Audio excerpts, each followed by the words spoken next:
This is the Our Town Podcast, Nice. coming to you from, I'm going to coin it, the Studio West, because I do have actually some plans. I'm not ready to announce them yet on creating a different studio, Right. more in like downtown Huntsville area. So I'll call that Studio East. So right now we're in Studio West off County Line Road, and my guest tonight is Kerry Straub. Well, thank you. And you live pretty close to me, I believe, sir. Yeah, about a mile or so. You're over in Walden Reserve. Walden Preserve. Walden Preserve, and that's off of Balch. Browns Ferry, right? Balch and Balch. Gillespie. Okay. So for those of you who are familiar with the area, that's a beautiful area. Oh, yeah. I drive that way to work a lot. I think I go down and pass your development. Well, it's funny. So many people say, well, you live in Madison. There's so much traffic. And I'm like, okay. But going downtown, you can go 3 or 4 different routes. Right. Going downtown versus if you're over in Hampton Cove and they shut down the mountain, you don't have any way to get home. Right. So I came, I guess, on a TDY. Right. Put it in government terms. I came on 3 TDYs before moving here. right. And one thing I did on one of those TDYs, I said, okay, I'm going to wake up early. I didn't have to be to the meeting until like 8:30 or 9, but I Right. got up early and I left at like 7 and went over down Governors, over the mountain into Hampton Cove Right. to see what the traffic looked like coming back. Now, it's not horrible traffic. No. But I also just came from having an extremely long commute. I sat in traffic every day. For once in my life, I had a decision that I could make where I could mitigate that Right. from my own personal life. So I decided, you know what? It's not there's I guess a couple roads in and out. That's it. And if you shut down the mountain, there's bad weather. I'm like, you know what? I'm just going to stay over. I want to stay near the airport. Well, That's and the that's decision. it too. We got easy access to the airport, 65, 565, and nowadays Buc-ee's. That's right. So I mean, what else can you have? I can't talk about Buc-ee's enough. In fact, I think I'll probably go to Buc-ee's after this. And get the brisket sandwich. I don't know if I'll get a sandwich. It's just more of like, it's kind of like, this is episode 56, by Right. the way. And anytime you do something like this, there's always a little bit of a rush. And if you're right. not getting a rush and you're not getting some sort of adrenaline rush or some sort of high Right. when you do something like this, then you're probably not in for the right reasons, right? You're not really passionate. But anytime I've ever done a live show or a recorded show, Right. afterwards there's somewhat of this period of like decompressing. And like Sure. you're analyzing how it went, could it have gone better? And it's like somewhat celebratory. Like I'm going to go and just get a snack and or a drink or something because I don't want to eat too much before bed. But So Yeah. my son, who's now 21, yeah, I carried him over to Buc-ee's, and he goes in there, and I'm looking at the brisket sandwich, and he goes to the beer and wine and says, "Oh, Dad, they're way too expensive for beer and wine." I'm trying to convince all my kids that are here in the house to work at Buc-ee's. I mean, you start if you're just a assistant manager Yeah. like at 125. Yeah, it's brilliant marketing on their point, Oh, yeah. on their part to like list the salaries or the Absolutely. hourly wage range right outside their store. Everyone can see it. Right. Car wash manager, 125,000. Right. Right. General manager, 250. Right. Now, you still have to be successful. You have to have a good resume. You've had to have a good past performance, right? It's not to say it's easy, No, but it's kind of cool to see like the possibility. Right, and you can. I mean, the biggest thing for us would be standing on our feet. Yeah. Because you're going to be on your feet all Yeah. day. You know what? So this is Kerry Straub. You reached out to me. Correct. Talk me through how you came across the podcast or my name and kind of what led you to reaching out to come on the program. So I saw your podcast on LinkedIn and was watching them and enjoyed, and I wanted to find more out about you because my background is retired FBI, and so I'm going to do some homework first. Yep. And I talked to some friends. I have a friend over at Committee 100, and he says, "Oh yeah, when he talks to you, he's going to ask you everything." So John Allen? Yes. Okay. He's a bud. Yeah. And so John and I talked, and he said, "Oh, he's going to ask you everything." I said, "Oh, "That's no problem. I'll tell him everything." And so that's how I got into it. And so I'm currently on the Crime Stoppers board here in Huntsville. It's called the Huntsville Area Crime Stoppers, which pretty much covers the Tennessee Valley area. Yeah. And we've been kind of stagnant. I mean, we're kind of just floating along. And granted, I'm not a young guy, but I am. And I'm kind of tech savvy, but I'm not a zeros and ones guy. Mm-hmm. But I know if we want to reach younger kids, we want to reach other folks, you have to go outside the norm. And one of the things is a podcast, and it's also Twitter, Facebook, and whatever else. And that's how you have to reach the younger crowd to get engaged. Mm-hmm. So that was the reason why I came and said, yeah, we need to do it and talk about it and talk about Crime Stoppers and anything else you want to talk about in the greater Huntsville area. Yeah, one thing I noticed in preparing for, researching you, Crime Stoppers, other things in your background, is there's an app for offering tips, the P3 Correct. Tips app. Correct. And interesting name. We can get to that. But I in doing research, you'll come across, I believe it was like 1972. There was a kind of an unsolved case. And please correct me if I'm wrong on the history of Crime Stoppers. Right. Not just in the Huntsville, Madison, Right. Tennessee Valley area, but just in general. There's a case. I think his name was MacLeese, was the detective. Right, Albuquerque, New Mexico. In Albuquerque, New Mexico. Correct. And there's no witnesses, there's no tips, there's no leads, and he's frustrated because Right. he's probably thinking, I can't believe this, right? There, we just had a shooting take place. How can no one not know anything? And he was even more frustrated because when cases go cold, Mm-hmm. we have a bunch of cold cases right down in Huntsville too that we try to put on Crime Stoppers as well. But when cases go cold, people kind of forget about it. I mean, and it could be years. And this detective was looking at the cold case files going, this is ridiculous. Mm-hmm. I mean, and it comes out, somebody's going to know something and somebody's going to tell something. But unless you show it and engage it, and then you always get the upset boyfriend, girlfriend, whatever. Yeah. And when they get upset, they're going to start squealing, telling whatever you want and say, oh, yeah, my boyfriend was the one or my girlfriend was the one who did it. And this is where they're at right now. Yeah. And nowadays, of course, and here's a video of the mailbox. And here's the video of the house. And, oh, hey, here's a video of him going in. Yeah. So this detective decides he's going to go ahead and create a video replicating the crime. Correct. Putting in actors or whatever, Right. And then putting that out there just to see if anybody comes across it, sees it, and it sparks a memory. Right. And sure enough, someone does remember hearing a loud bang. They remember what the car looked like, and they track it down to some apartment, some guy, right? Arrest is made. Right. And then there was the need that was kind of filled where there has to be some bridge between the police, whether it's the FBI or the U.S. Marshals, and then general public to generate more leads, right, from potential witnesses.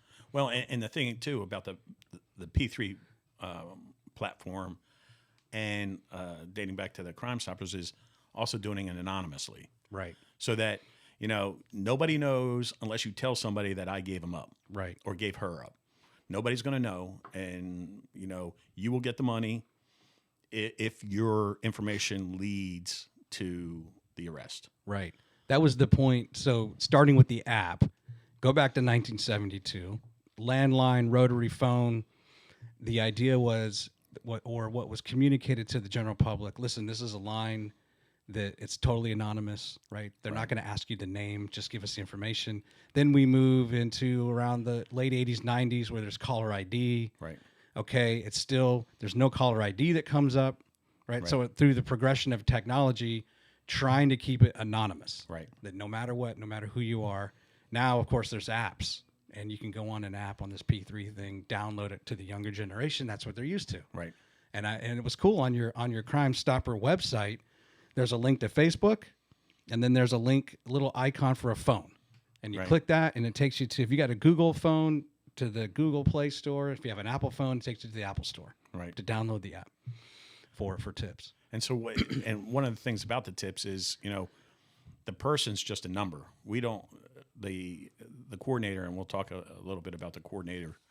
But I mean, they don't know who the person is who gives the information, Right. and it just after it's paid, once we get in and we will pay it out, but we still don't know who it actually is. Mm-hmm. But they do get paid. So let's, if you don't mind, I think we're going to have to go back to the beginning with you to, in order to understand, right, you're not just, Kerry Straub is not just about Crime Stoppers, right? Oh, yeah. We have to understand your career and Sure. what's led us to this point. So in a nutshell, you were in the Army, you were FBI for a period of time here in Huntsville. You Sure. retired, now you work for a private company, but you also are involved in the community. And Crime Stoppers is one of Sure. many things you're involved with. And so let me ask this question. And I believe, shout out to John Kavach from the Singing River Trail. I think he's the last one, episode 23. No, I saw that. You saw that one too? I think that was a good episode. And they have their launch tank. Of course, by the time this airs, the launch tank will have been done. That's this Monday, where they have their own Shark Tank style thing. Sure. And they're going to give money to a small business that's looking that just needs capital, right? To kind of go next level and to meet their goals. But he was the last one I can remember where I opened with this question. And the reason I want to ask you this is because my son asked me this question the other day in the Publix parking lot. He said, "Dad, what's your first conscious thought?" And I thought, like, I was tripping up a little bit because there's somewhat of a difference maybe of your first memory. Right. I do remember being out on a Sunday drive with the family kind of thing. And just remembering, I don't know how old I was. The more time goes on, I don't know if I was 3 or 4 or 5. Right. But then, like, what was that first conscious thought? I don't know. I don't know what it is. But so let me just ask you, what do you know? Do you think about your first memory in life? You were born in New Jersey. Right. And if anyone is familiar with Jersey and Philly and where all those eastern states kind of come together, right across the river. Right. So you in fact, you're probably more Philly than you are Jersey. But, what comes to mind? So, I mean, I can think back and I can remember, I have memories dating back to 1972. Okay. And that's when I was 5. And I'm trying to think before then.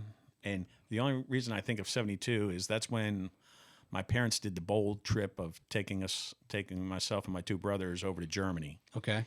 In 72. The Berlin Wall is still up. And we just drove from, West Germany through the East. My dad got all upset at one point because the East Germans, just to mess with us, made us take off our license plates to put on different license plates to go through the East. And then once we got to West Berlin, we had to switch the tags back out. And my dad's like, "Oh, I'm not going to do that." And, they wouldn't let us go until you did it. Really? So ultimately we did it and moved on and went to visit some relatives there. And so, but 72 is probably the earliest. I mean, I don't, trying to think back more. I mean, I'm not. Yeah. We were just watching, as a quick aside, last night we were watching this movie called Balloon. Right. And it's about these 2 families that use a hot air balloon to escape East Germany and go over into the West, right? Yep. And we were just thinking, I don't know what it was like to be a German and on either side, but they used a lot of law enforcement and military personnel to try to hunt down this hot air balloon in these 2 families that, most likely are probably just, innocuous, Right. Harmless, other than they just want a better chance at life. But man, And also, also, according to the movie, they used a lot of resources. And also, I mean, which, our kids now don't remember it, but I mean, they had no man's land. Yeah. Which they had minefields, which, you cross, you maybe can cross a minefield. You might not cross a minefield. Mm-hmm. So, and that was to protect the East from the West versus keeping what really was keeping your, population inside the East. That was just kind of like a border of mines, if you will. Kind of like, I think in Bridge of Spies, they did a pretty good job of showing like a fence that people would jump, but then they could get shot down, right? Yep. Okay. Yep. Wow. So that was when you were 5. Yep. Well, that's an interesting time in our world's history, right? Exactly. Did you have any your family that were sent to Vietnam? No, I mean, my dad's a little older, so he was he decided to join the military. He was right at the cusp of the end of World War II in Korea. So he said, "I'll volunteer, and I'll go to Germany versus go to Korea." Mm-hmm. So he did his tour in Germany, but he met my mom in college in the U.S. Okay. So what? Talk about growing up in Jersey. So I grew up in South Jersey, Okay. which is halfway between my town is Williamstown, halfway between Philadelphia and Atlantic City. And we had believe it or not, we had acres. I got to play in woods, killed my first deer across the street, type of thing. And so, just growing up, two brothers, high school, went to college at Rutgers. I was telling this story the other day. So I got a gig before going into the military. Before I went RTC, so I had a little time off before going into the active duty. So had a job driving a limo, and the owner of the limo was a guy who I think may have had some association with a mob. Yeah. Okay. So I'm driving now. All this I've admitted to, and I believe I have no proof, but he was part of a roofers local, but he never roofed. I'm like, He was either playing golf at Myrtle Beach or Colorado skiing. Okay. Still not sure. So anyway, he says, "Hey, you need to go pick up Joe and his girlfriend and take them wherever they want to go." I'm like, "Okay." Uh-huh. So I go and I pick him up, and Joe says, "Hey, we're going to go towards Atlantic City." "All right, just tell me where to go." Driving to Atlantic City. Now, New Jersey has the Pine Barrens, which are thousands of acres of pine trees. So we're in the middle of the Pine Barrens. He says, "Turn there." Okay. Turn there, and we wind up at this bar. I look around, okay. So he says, "Hey, come in with me." So I go inside the bar with him and the girlfriend. And there's, a handful of people there. And immediately the guy turns to the bartender. "Hey, I told you to close those windows." I'm like, So I just kind of sit there. And then finally he introduces me. "Hey, this is Kerry. He's a roofer with, the other guy." Oh, okay.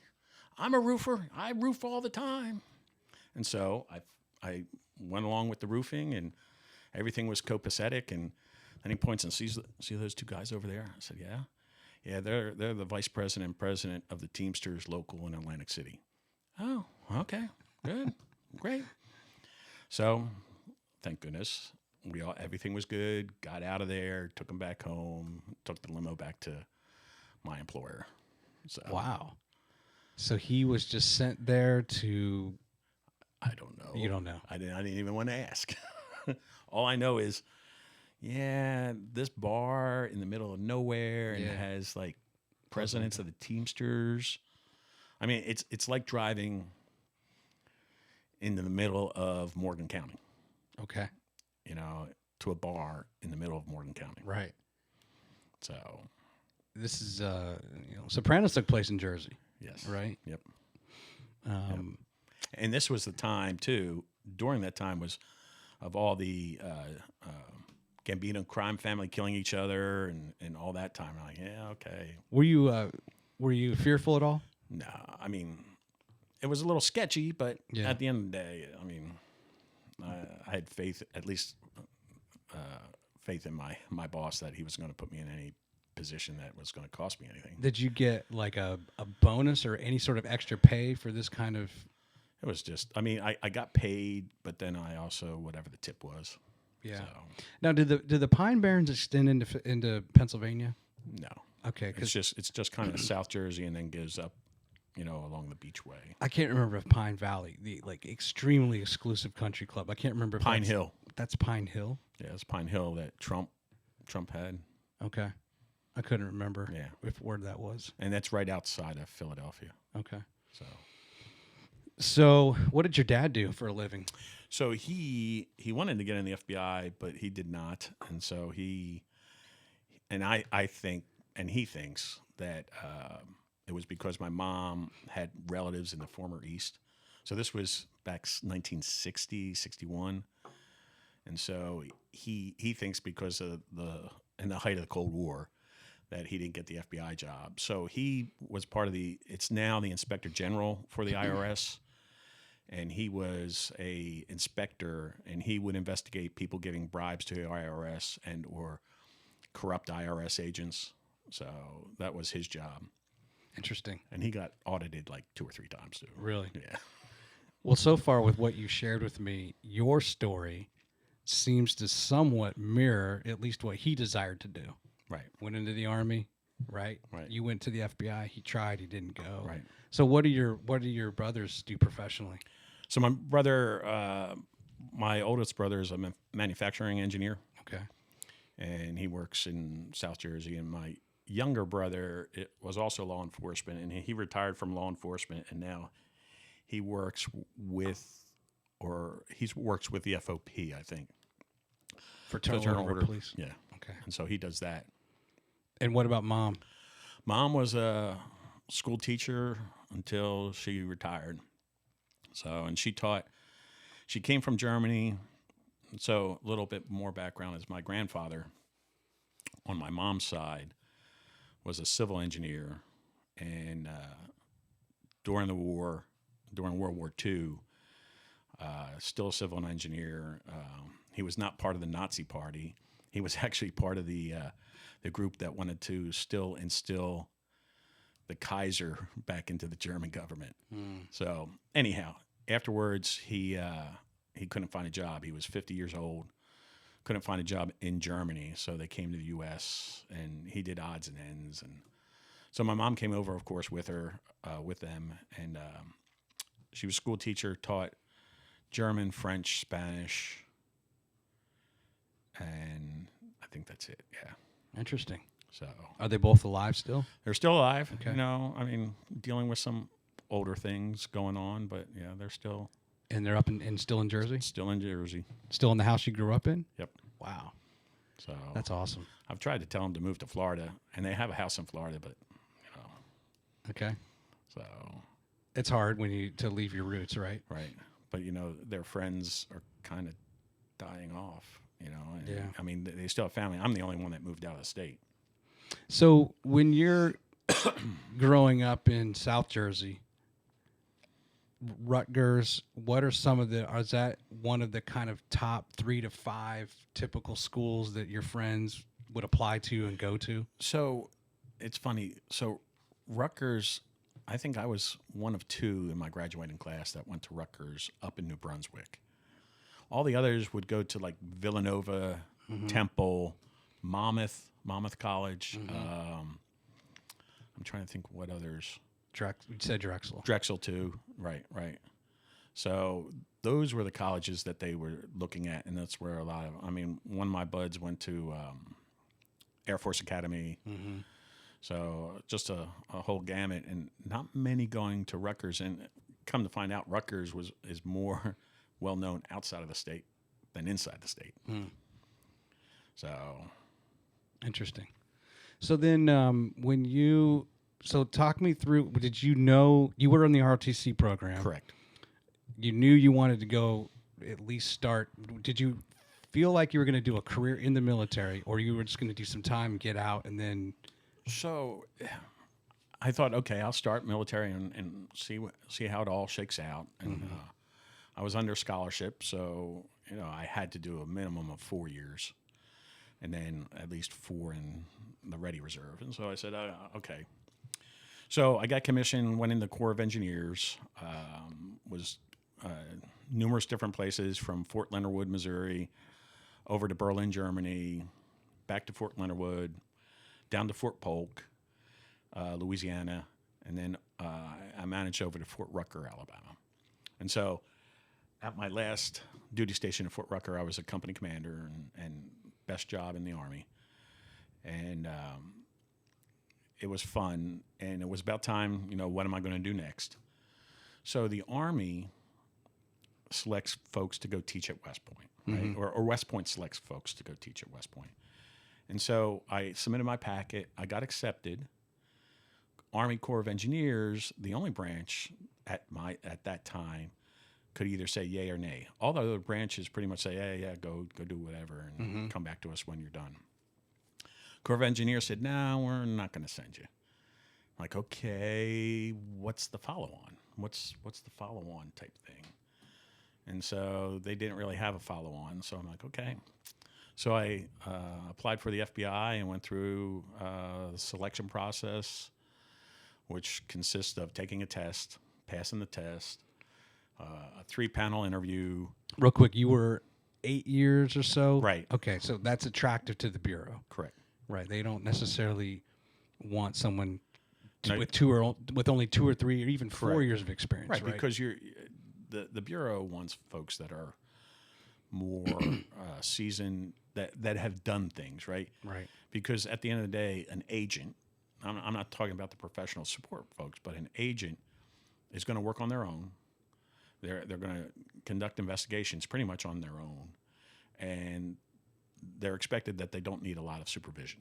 Right. So yeah, it was around my 8-year mark, and it's time, stay in or get out. And then so I went through all the hiring process, and I got my letter, and I said, well, Army, I had a great time, wouldn't trade it, but I'm going to move on. So. Gotcha. What do they do down in Fort Polk? So I was with a construction company down there, and I was the maintenance officer. So I dealt with all the heavy equipment, making sure that all the maintenance is being performed and making sure that they're being fixed. Is that what do they specialize in? I guess So at that fort. So Fort Polk is home to JRTC. Okay. It's a Joint Readiness Training Center. So that's where they would do training prior to deployment, just like the NTC out in Fort Irwin. Okay. Or the CMTC, the Combat Mover Training Center in Hohenfels, Germany. Okay. So this is more for light fighters, 82nd Airborne, 101st, to come on down and do light fighting. And you had mentioned that you at some point you were at Fort Rucker. Yes, so that's where I got my company command. So I spent 2 years at Fort Rucker. What makes being a company commander so fun and enjoyable? So, a company commander, I mean, you're influencing folks, right? And you're where you're leading the soldiers to accomplish the mission, right? The other one is like a lieutenant. So just kind of on the ground Right. with them, Right. building those relationships, Correct. motivating, right. listening to their problems. Well, and that type of thing. and actually doing it. So I had a combat heavy company, so we were building roads, we were building buildings. One of the things that I enjoyed, so I had a contact with the Maine Corps of Engineers, and they needed some help down at Fort Jefferson. And I don't know if you know Fort Jefferson. I think I do, but please enlighten me. So Fort Jefferson's off of Key West. Oh yeah, I've been there. That's the Dry Tortugas. Tortugas, right. Yeah, I thought it was a trick question. It's No, like no. I think I know the answer. I've been there. I've snorkeled around it. See? So they needed some help in doing some construction work. And so what a better thing to send some soldiers down, kind of fun, Yeah. but still doing work, Yeah.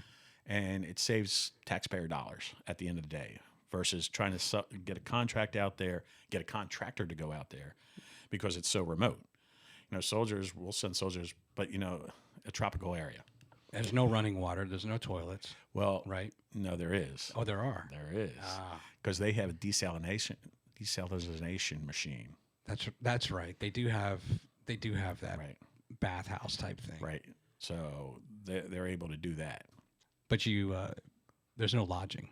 Yes, there is for the National Park Service, but they have bunkhouses inside the fort. You doing the tour, you never see them, Never. Okay.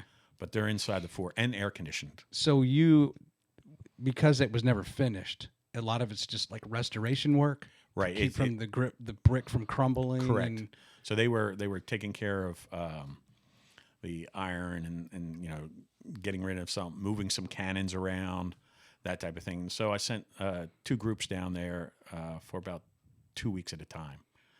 And of course, I had to go visit them, make sure they're doing everything right. Now, did you all ferry from Key West like Yes. anybody else? Yep. Yeah. So That is, I've talked about it in some episode. I can't remember which one it was. I mean, that is if you're going to go to Key West, you might as well pay the money right. and go on the ferry. Now, you have to book way out because that's an extremely popular destination. But it's like 70 miles. I think it's about an hour and a half. Correct. Ferry ride. They feed you breakfast on the way out, lunch on the way back. Right.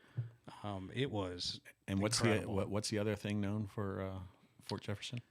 What's it known for? Other than the beautiful snorkeling? So it was turned in after the Civil War. It was turned into a prison. Oh, right. And they had Dr. Mudd. That's right.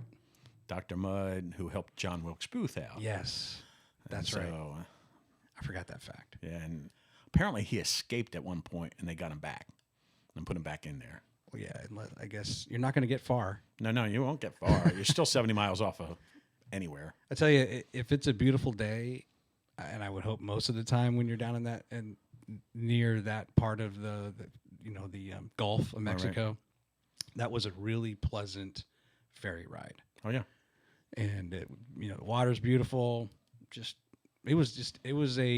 That was almost as enjoyable as just being on the ground there. Oh sure, it was wonderful. And hurricanes come through there all the time. And it's still standing. So it's also a testament to those that built it so many years ago that it still stands today, and there's not much damage to it either. Yeah. So let's so you get your papers. How much time did they give you to report to Quantico for your training? So I got out of the military in February, and I reported in April. Wow. Okay, so 2 months. Yeah. So. And then you off to Quantico. So off to Quantico for at the time when I went through 4 months. 4 months. And my understanding, I have a cousin who went through it. You can't miss 4 hours of any of that 4 months. Otherwise, you have to. You could potentially recycle. Recycle. Right. Is that the same rule for you? Right. When you went. Right. So, do you still keep in touch? I would imagine that was a tremendous. I don't know if you were in a fraternity in college. I wasn't. I was ROTC. But that's true. But just the extension of a fraternity, sorority, but just really bonding, right? When you spend that much time with the class that you graduated with, and then ultimately you all share in that excitement of going off to your assignments. Give me some highlights from that 4-month training, and even some of the lowlights. So, the training was, it wasn't what you would picture as a military style training, because the FBI spends a lot of time doing your background, and so they don't necessarily want to kick you out. They want to make sure that they've identified you from the beginning, right? So that by the time you get there, they know that you're going to make it through. So the training, I don't want to say it was stressful, but it wasn't like, I just can't handle it. Mm-hmm. We did physical training, we did running, we did firearms training, and it's learning to shoot properly. For a lot of men, it's getting rid of some of your bad habits when you shoot. Mm-hmm. And they even say a lot of times the female agents will shoot better from the beginning than male agents, just because the male thinks I'm going to shoot better. Right. So firearms training, we did U.S. constitutional law, we did scenarios, and also just learning FBI speak, FBI paperwork, and things that the FBI does, and then also all the different programs that the FBI has, from counterintelligence, counterterrorism, fugitives, bank robberies. And at the time when I was going through, what the FBI was training us is how to do a case. And from that case, and we worked a bank robbery case, figuring out from the get-go, bank robbery happens, We respond to the bank robbery. How do we process the scene? And then from there, conducting interviews, conducting witness interviews, doing surveillance, and then all the way up to toward the very end of your time at training, also going to court. Mm-hmm. So we would do a mock court trial. So that was when I was going through. After 9/11, of course, they switched the whole scenario up and said, okay, yeah, bank robberies, yeah, we'll still kind of work them, but counterterrorism is more important. So they started training a counterterrorism type case and working through that. And what does that entail? How many in your class? Now, and I think the numbers were, I went to the graduation. I mentioned this. I don't know if I mentioned this to you or somebody else. When my cousin graduated, there were like 35 people or 40 people in the cohort. I think the number that Director Mueller at the time, this is 2012, the end of 2012, or the beginning of 2013, I think there was like 35,000 applicants. Right. And then ultimately 35 were chosen for that track or that cohort or whatever you call it. Right. So that, and as you were saying before, you might be having my cousin was an accountant. Right. He'd worked for Ernst & Young for 8 years. So you got white collar crime, right? People who understand numbers, right. Whether you're in finance or there's real estate crimes, and you need accountants and you need. But so how many were that had military background? So regardless of branch, I think there was about 8 of us that had military, give or take. We had some minor league baseball players. Really? That were.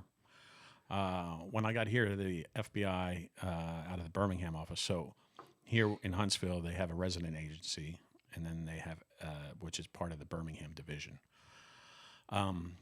We had an agent who played for the Denver Broncos. And so he would say, yeah, I'm the only FBI agent that had John Elway's hands on my butt. So he was the center? Yeah, he was the center. So anyhow, so it runs the gambit. I mean, so you have some, I would say probably another 8 or so were prior law enforcement. And then you just had, school teachers, you had ministers, you had, because again, the FBI wants a well-rounded person, and they're not really looking at the job you did, but what you did in the job. And I say that because I also was part of once I became an agent and working, I became part of the, what we call the interview team, or they call the assessors. And what we do is during the hiring process, we would do a 3-panel interview.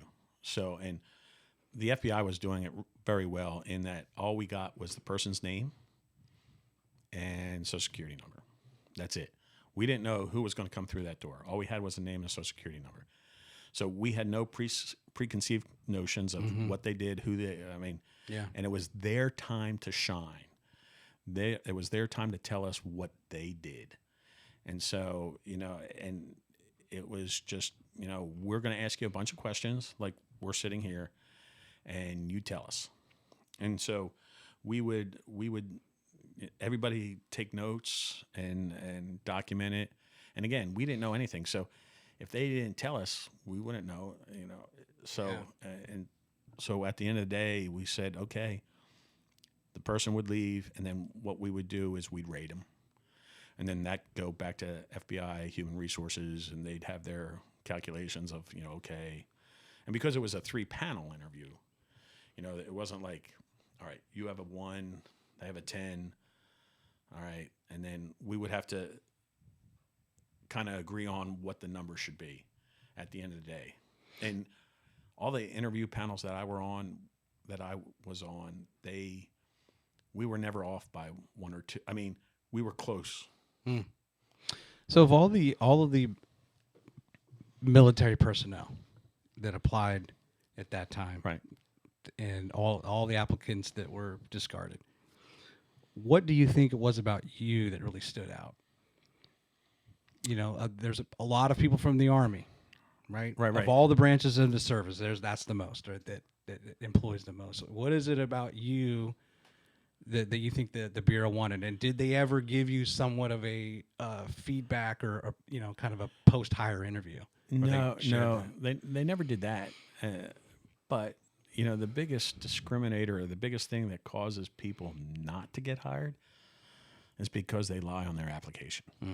They leave out, oh, they don't need to know that, so that when we do the background, when the FBI does the background, they're going to look at it and go, well, you left out this, and FBI doing backgrounds, they're going to find it. With me, they went back. I'm out of the high school, college, Army, so I'm 12 plus years out of my high school, and they go back and talk to my high school teachers, the principal, look at my high school record, so when they're going to find out. So most people got discriminated, from my understanding, was because they left something out and they lied.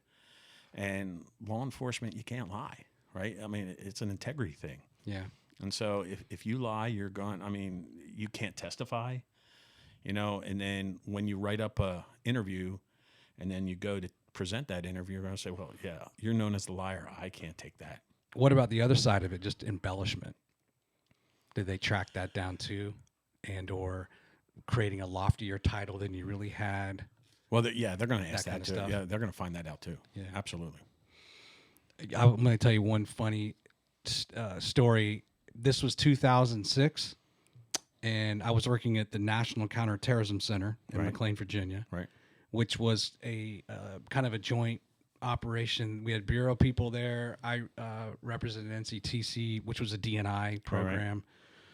And I don't know, some other people, right? We'd go to the bathroom. It was always interesting to just go in the bathroom. And I was used to working in like CIA buildings and stuff. And this was my first time kind of working more of like in the JTF.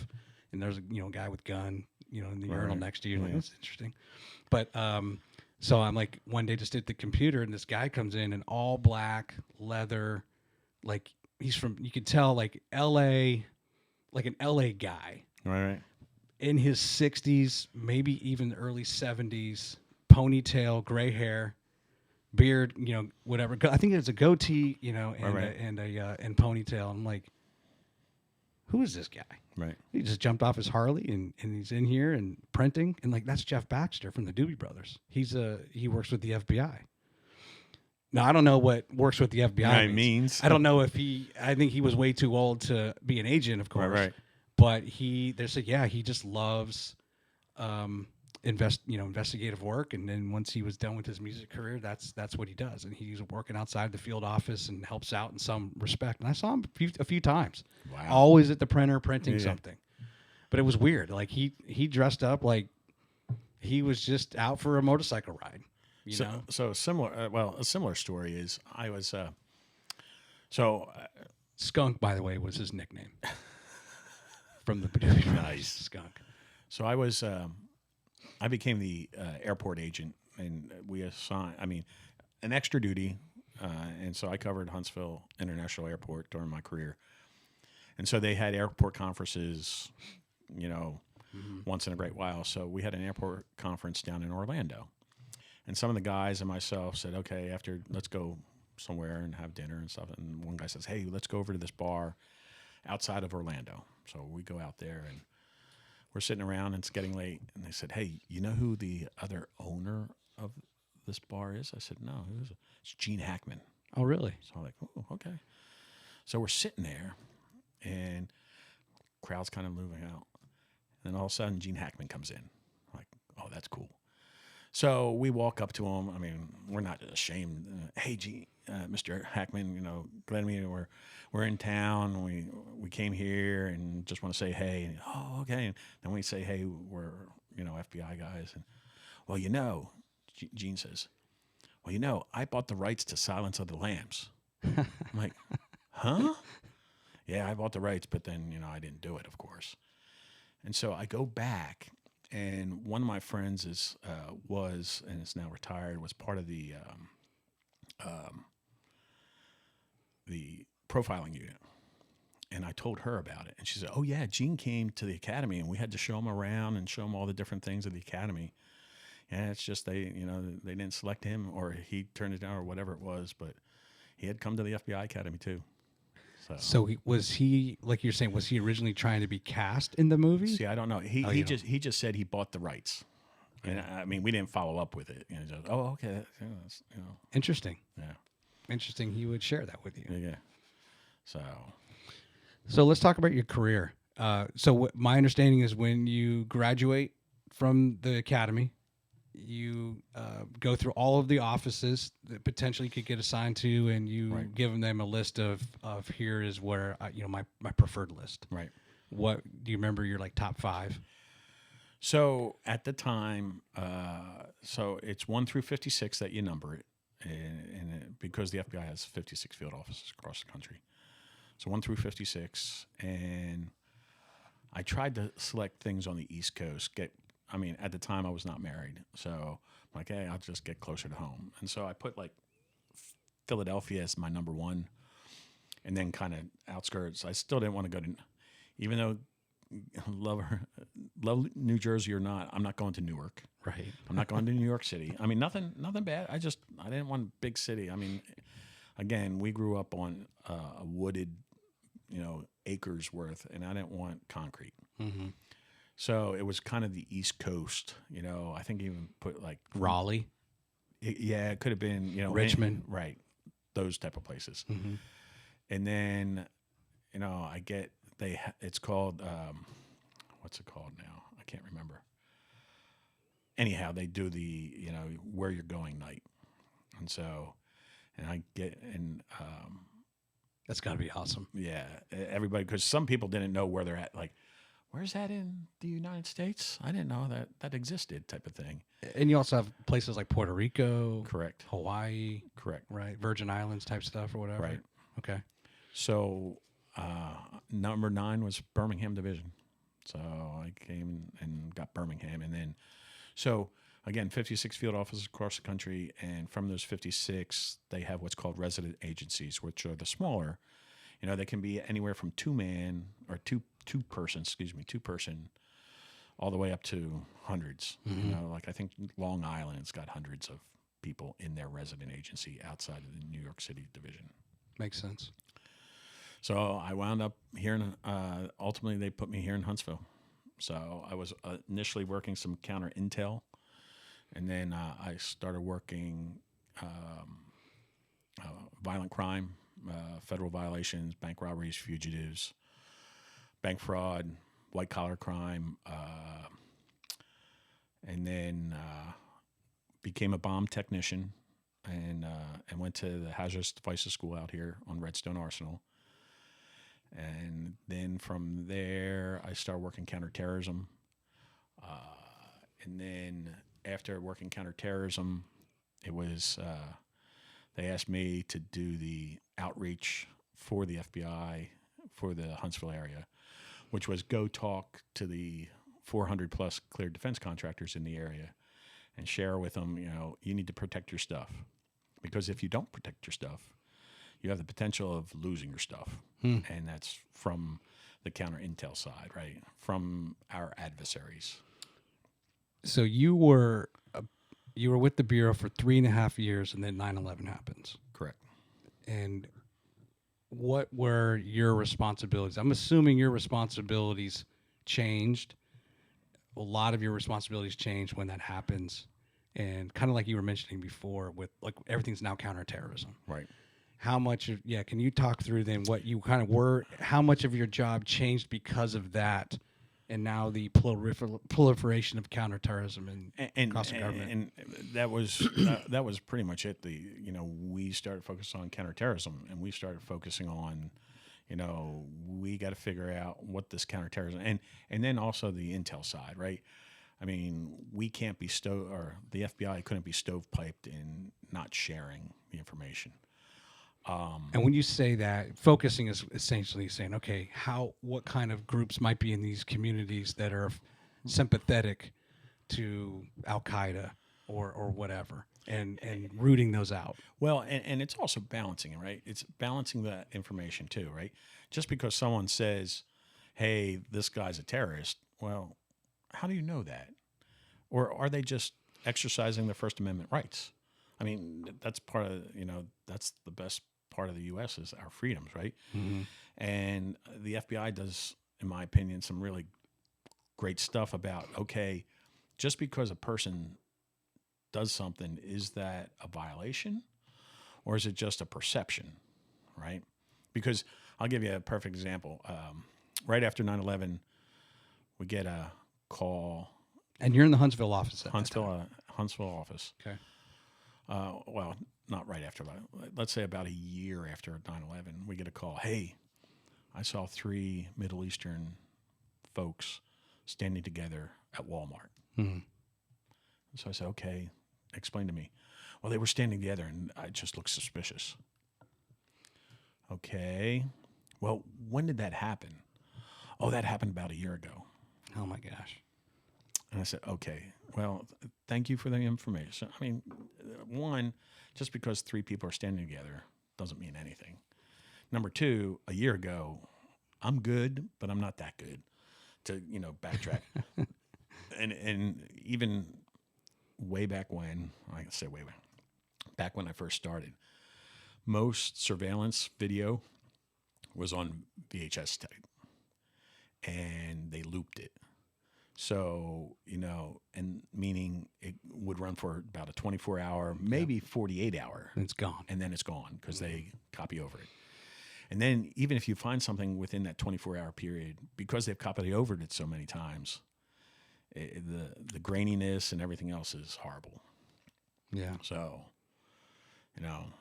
it was, but again, I mean, rightfully so, the FBI's changed to, focusing on counterterrorism, focusing on counterintel, focusing on the things that they're trying to protect the U.S. from. Yeah. What was one of the biggest cases or biggest investigations that you worked on in those first years here in Huntsville? So the biggest case that I worked on my first year was Eric Robert Rudolph, the abortion clinic bomber. And that was going up to Andrews, North Carolina, and going up the mountains, trying to see whether I can find somebody that will know somebody that saw something that could give us information that we could find Eric Robert Rudolph. So, and they had a huge task force up there, and we were combing the mountains trying to find him.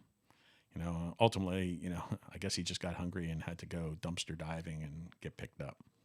Now, what did he do? I'm not familiar with him. So Eric Robert Rudolph was the one that bombed the Atlanta Olympics. Oh, right, 96. Right. He bombed the Atlanta Olympics. He bombed Sandy Springs nightclub, and he bombed the abortion clinic here in Birmingham.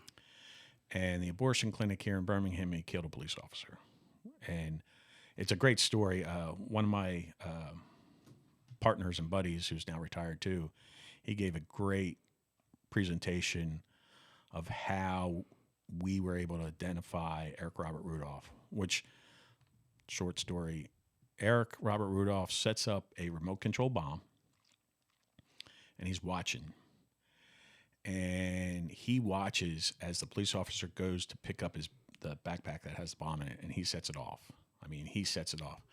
And how we know that is a college student at the time was doing his laundry, and he sees this guy, sees the bomb go off, sees Eric Robert Rudolph, sees the bomb go off, and sees everybody running towards where the bomb happened, and he sees Rudolph going the other direction. He says, that's not right. So this college student follows him, sees him change clothes, sees him go across different roads, and follows him to his truck. This was a male college student? Yes. And he grabs somebody and says, hey, I think I saw the guy who... And so they're able to get a tag from the truck. He writes it down on another guy writes it down, I think, on a McDonald's cup. But they're able to track and get the tag, the good tag of his pickup truck. And that's how Eric Robert Rudolph was identified, from a college student that said something's not right here when everybody's going this way and this guy's going that way. So It's amazing. yeah, especially an 18-year-old kid, right? 18, 19-year-old kid. Yeah. So Yeah. Wow. That's just making my head spin with so many things. If see it, report it. Right. That's right. that thing with like Crime Stoppers. Right. You know, I at the end of 2002 was the DC sniper. Right. Yeah. And we actually went to that Home Depot. I only lived about 5 miles from that Home Depot that one of the victims was shot Right. and killed. And wasn't that the FBI employee? I think it was. Yeah. Yeah, She was a a female. Yeah, female. Yeah. Yeah. And then ultimately where he was caught, where they found them asleep at a rest stop, Right. was a rest stop that I knew well. We Right. used to go skiing like in Pennsylvania. Yeah. Go out on ride on 70 West. Yep. Actually, it was barely into Pennsylvania at Ski Whitetail.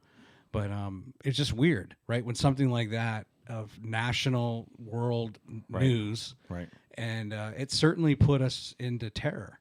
Oh, And that was only 1 year after 9/11, Correct. and we're kind of living it all over again. And now the whole thing was the white box truck. Right. Everyone's looking for a white box truck, and they were brilliant. I think they gave testimony later that they would kind of wait, wherever they were shooting. They were shooting from the back of a Caprice or Right. Because something, they right? crawl in back trunk. Yeah, and they and had drilled a hole. Drill a hole and would shoot out of it. And I think John Lee Muhammad and the other guy, they would wait till the traffic wherever they were such, maybe some white box trucks, so you could create that, hysteria and or just misinformation, right? Right. Until they actually got them. Right. And then they were pulled over somewhere. I don't think was it in Jersey? I don't remember. There was a cop that did a routine traffic stop on them and let him go. Right. And and then of course, then I think maybe 2 or 3 more killings happened before they got him. Yeah. But man, that was it's always interesting when those things are, you're working the case like an Eric Robert Rudolph, Right. and then there's others that are affected by the, the hysteria and being afraid, Right. Just to go out and go get gas, Right. or go to the Ponderosa Steakhouse where one of the first shooting was. Right. Can you talk through some of the other big cases? What are some of those you were most satisfied, I guess, with the overall, whether you were the leader on it, and coordination? So I'll give you 2 cases. Yeah, so please do.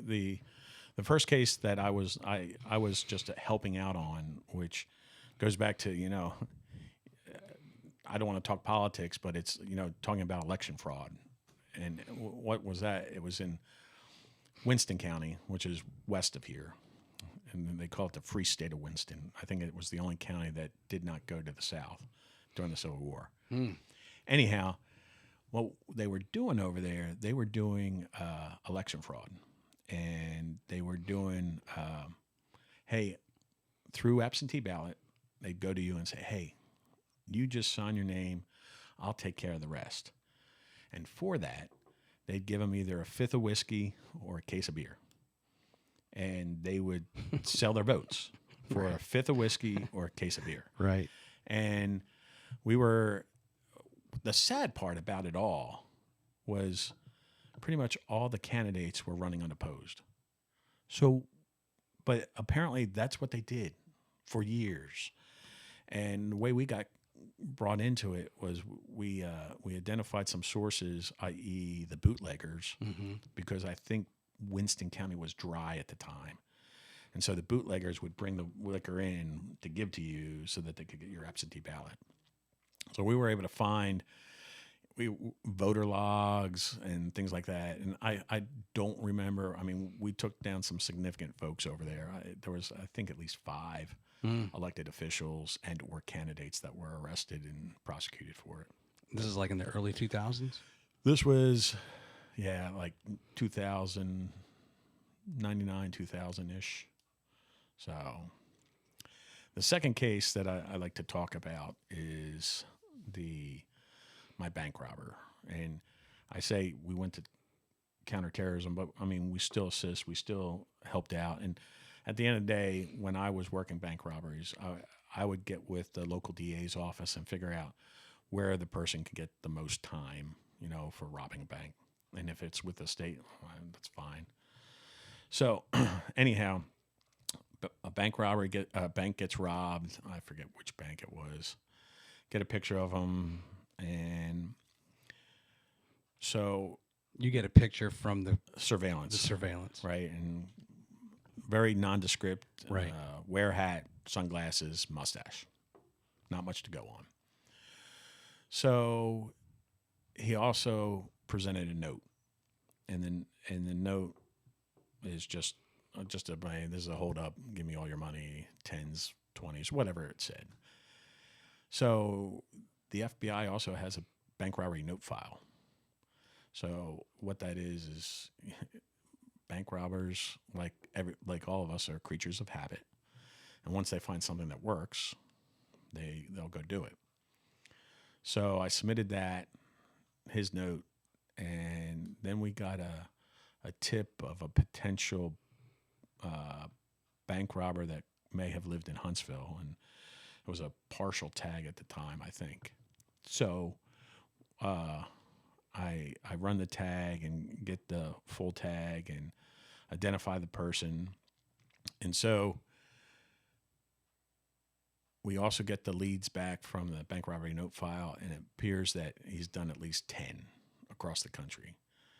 And so I go identify his address, and I know you're not originally from here either, but those that are from the Huntsville would get a kick out of it. Guess what street he lived on in Huntsville? Main Street. Robin Hood Lane.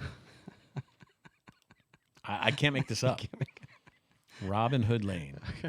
So you have a bank robber who steals. He never gave to the poor, but he steals, and he lived at Robin Hood Lane. So anyhow, like I said, over 10 bank robberies. We got him identified. Finally, if you get into trouble, or if your kids get into trouble, where do they run to? Their friend's house? Well, if they're teenagers, yeah. Yeah. If they're young, they run to mom and dad, right? Yeah, well, right. Yeah. And he ran to mom and dad up in Maryland or Virginia area, somewhere up there. And I was able to find them, and we picked them up and brought them back and prosecuted them. Shoot, that's just what happened with the shooting at the that university out west, right? Right. Gosh. In Idaho. Yeah. Yeah. Where did he go? Mom and dad. Yeah, you're right. So fits the profile. Yeah.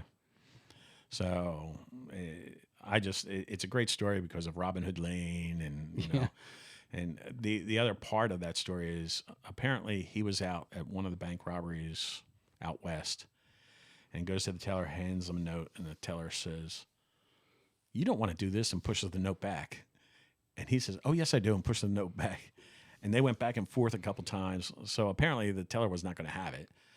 At the end of the day, I don't think he got very minimal, if not change, from that teller, because she's like, "I'm not going to give you any money. Here's your note back." So has the percentage of bank robberies gone down, or is it still surprisingly at the same rate it's always been, despite you would think there's all these measures in place that would deter robbers from trying to rob a bank? Like, you're going to get caught. Our surveillance footage is the quality of the fidelity is much better. There's a lot of alarms in place. One of my partners said to me, it's just a matter of time that they get caught, right? Yeah. You know, like you said, surveillance video, you have tracking devices, you have all that stuff. And most bad guys and bad gals can't keep their mouth shut, right? So they're going to either upset somebody and they're going to tell on them, or something. And at the end of the day, too, you don't get a bunch of money out of a bank. Mm-hmm. I mean, you know, a lot of banks now, you know, they don't keep it. They don't keep it. Or it's very controlled, right? Mm-hmm. I mean, you can't just open up the teller drawer to get your money out anymore. So, I mean... Yeah, you can't even... I used to work at a gas station. Right. And I learned when I was 18, and I learned that, you know, once we got anything over like $100 in the till... You put it in. You drop, right? And right. I was just at a gas station the other day, or anytime somebody gives you a 50 or 100, boom, you drop it. Right. You know, and that's just and that's in the floor. Right. You know, you'd have to jackhammer the whole floor to get to that, and then some. So, I mean, some cases that I work, it's the teller on the inside that gets the more money, right? Right. Inside job. Right. I mean, yeah, that makes sense. So let me, how difficult is it when these are exciting cases, right? This is your job, of course, but I think that when the appeal and the draw for you, I'm sure, and to your brother and your dad that went that route is there's just this rush. We opened the program talking just a little bit about the adrenaline rush I get on just doing a show, but when you're in law enforcement, I think, and there's there's the chase. How long did you chase Eric Robert Rudolph, for example? I mean, I was up there for 3 months and never found him. Right? Never found him, right? But so it's on your mind every day. Oh yeah, right. And I would have always wondered, and I've asked, how do you can't really turn that off? Yeah, it's your job. You go home for the day, whether you worked 8 hours or 15 hours. Is it difficult for you to compartmentalize and just to kind of turn off your investigative work and focus on your family? So the best thing I think about the FBI is you pretty much can't take anything home, right? Yeah, that's true. true. Yeah, I mean, at a minimum, it's secret. At max, it's top secret stuff. So you can't take any of that home. So once you're home, you're home. Now, that's your brain going. Right, but it's still your brain going, and you still get emails from the boss. Hey, you need to go check this out. I mean, and I got calls at 2 a.m, and I got calls at 4 a.m, and we would do arrests at 4 a.m. So I mean, and the night before, I don't sleep. I mean, just because you start getting hyped up. Okay, we're going to go through the door again to arrest somebody. We need to make sure we're doing the right things and that we've prepped to do the right things, that we have a good plan when we take somebody down, that we have the right numbers, that this person's not going to break bad. And, there was just one time in my career that I thought this guy may just jump. And this guy was, we called him an IO fugitive. And this was early in my career too. And the IO fugitive, I think it's identification order. It's the proverbial thing up in the post office. So he was part of a rival motorcycle gang, and he goes into the rival gang's clubhouse or bar and just mentions, ride on, whatever, and they just beat the crap out of him. But he's wanted for, I forget what he's wanted for. He comes here to the great old Huntsville, and we're set up on surveillance on him, and we're waiting for the SWAT team to come up because, again, he's a bad guy. And all of a sudden he takes off in a car, and we don't know where he's going to go. So finally, myself and 3 other agents do a felony car stop on him, and he jumps out of the car. I have a long gun. I can't remember what. But he pops out of the car, and we're all drawing down on him. And he gave me the look for a second like, should I run? Should I attack? And that's where you do your own intestinal fortitude of, am I willing to pull the trigger if this guy decides to come at me? Right. Or draw a weapon. Or whatever. So that was, my first time of really this bad guy. He might do something. But other than that, people ask, did you ever have to shoot anybody? No. Did you ever get shot? No. And if you talk to a lot of law enforcement, they're going to say, yeah, I mean, I've drawn my gun. Have I ever shot my gun is a different answer. Yeah. I personally believe the percentage is really low. Right. That actually have to draw their gun at some point. Well, drawing gun's one thing. Well, it's shooting somebody. When you say a felony stop, that's because he was a known felon. A felony stop means, you're just not pulling over, hopping out. Hey, can I see you're getting out of the car, guns drawn, and you're going to be arrested because there's a chance to apprehend him. Right. You're going to arrest him. There's no question. Versus just a normal traffic stop where you just, hey, could I see your license and registration? Yeah. Let me ask you this. I've witnessed this working in the intelligence community, and I've talked about this with, I believe, actually, if you look at JAG 28, here. That's Mark Forster. He was killed in action in 2010. Right. And I've interviewed his brother a couple times. They have a foundation. But I was asking him, I've had some friends that were in special forces. And the reason I asked that question about not being able to turn it off is sometimes when you are in special forces, or you get, it's part of your career, you're off doing incredible missions, incredible operations, whether that's in the military, the intel community, FBI, whatever it is, that can sometimes have a tremendously adverse effect on the marriage, on the family, because the guy or gal can't turn it off. Right. And I've had friends, I had bosses I worked for where their spouse was always off, and they would say, wow, when he comes back this time, he's going to stay for good. And then he'd be home for 2 or 3 months, and he would just, even though he said he wouldn't volunteer for any more special ops, something comes up and he's off to Kuwait or Jordan or whatever, and off he goes. Because they just, there's that thrill. It's exciting, right? Whatever it might be. But I've never really asked somebody that's within the bureau if these types of things are difficult. I do have a cousin.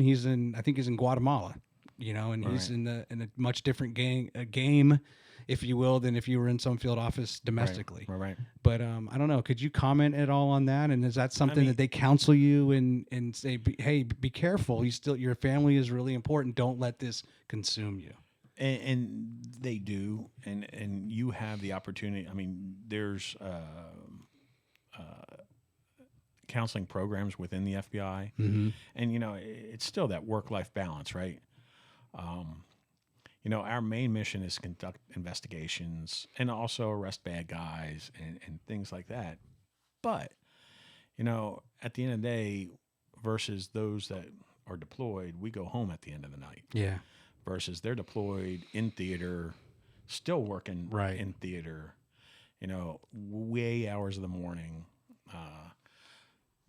It can be, like I said, you get hyped up when you go on an arrest, the morning of, and then mm-hmm.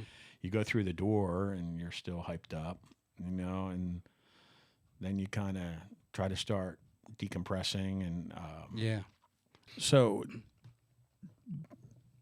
doing an arrest, you're hyped up, going from the arrest, going through the door, and afterwards,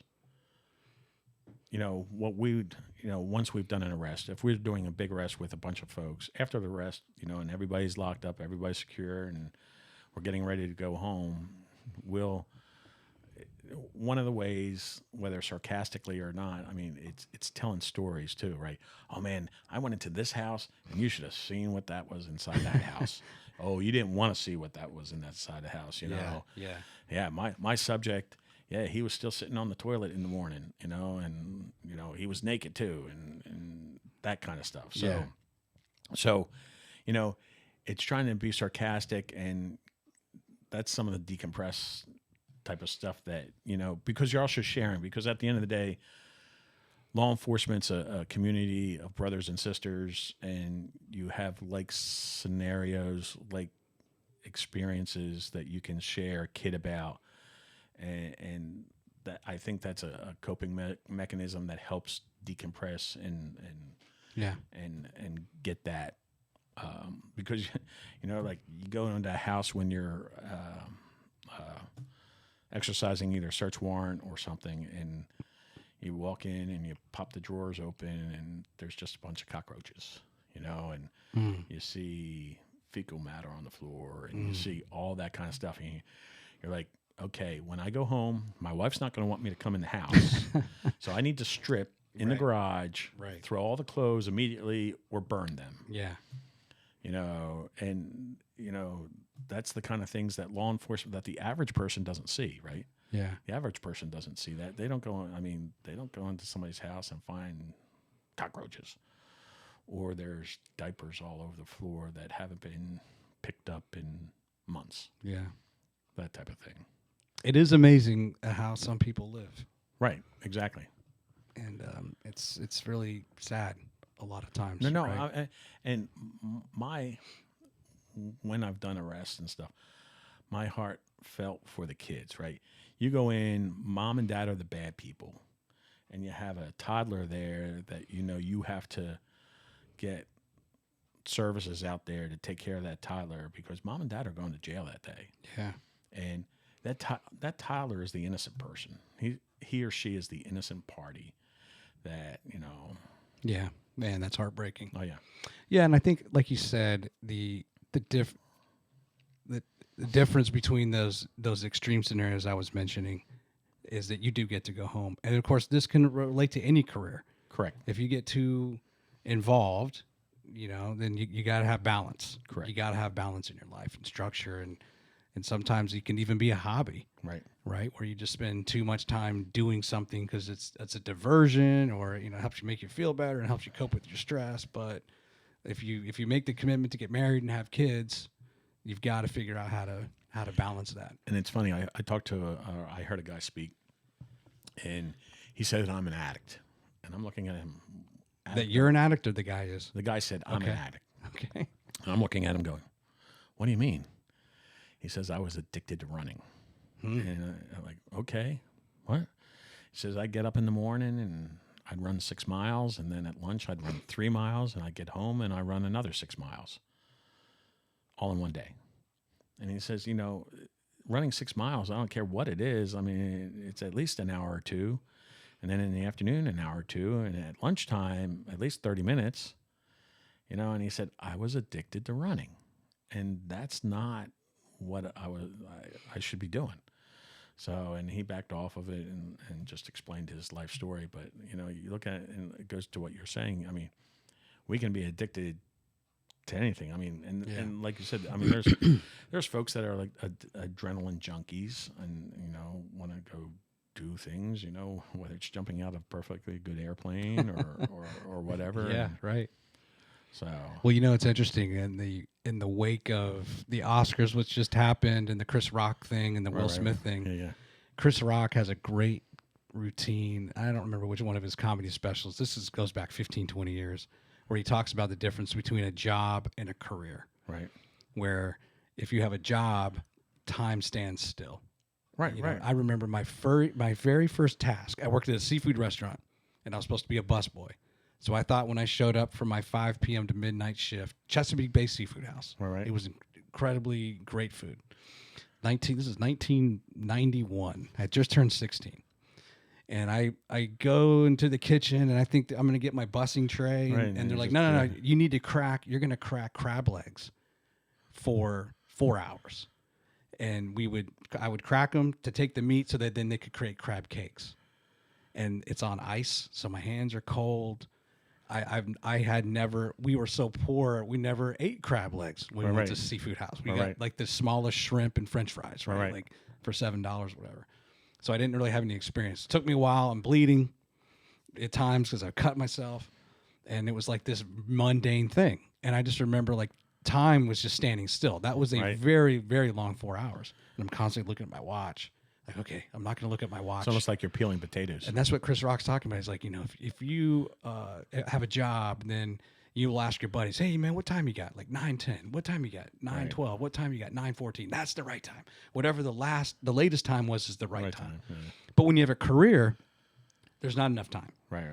And, you might be heads down. He's talking about like an accountant, right? And they're working on the taxes for someone. And they're like, okay, oh my gosh, it's already 4 o'clock. I need to go. Okay, let me just do a few more things. And they look at their watch again. It's 7 o'clock. It's 8 o'clock.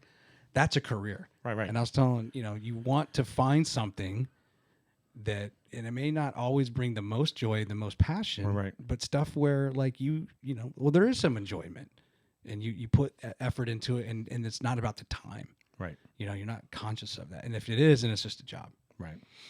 Well, and with me, when I was in the FBI, and everybody had always said, "You'll know when it's time to retire." Yeah, and I did.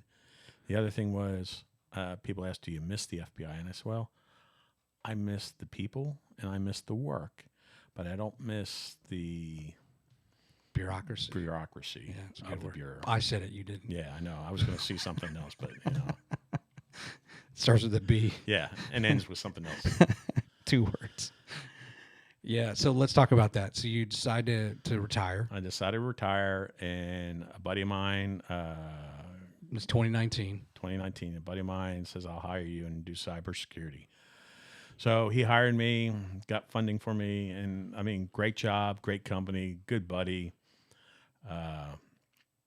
And it winds up that he lost funding for the position. So went with another company, and it was not quite what I envisioned the job to be. And then finally I wound up landing at Colsa here in Huntsville. Great company. Mr. Colaza founded the company over 40 years ago. I mean, one owner company. Yeah. Mr. Colaza, great man. He World War II veteran, Korean War veteran, Vietnam veteran. And he just founded the company and built it up, and it's what it is here in Research Park now. That's awesome. So upon retirement, while being an FBI agent, there's not much that you can do as far as extracurricular activities without, making sure, because you can't be appointed to like a board by the city if you're in the FBI, just because if there's public corruption issues, guess who investigates public corruption? FBI. Mm-hmm.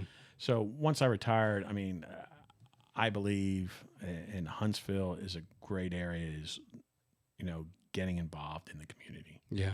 And so, and that's what I did. And so while I was in the FBI, I joined the Rotary Club, just the civic organization, and Madison Rotary Club, great organization, meets in the mornings, and became a member of that.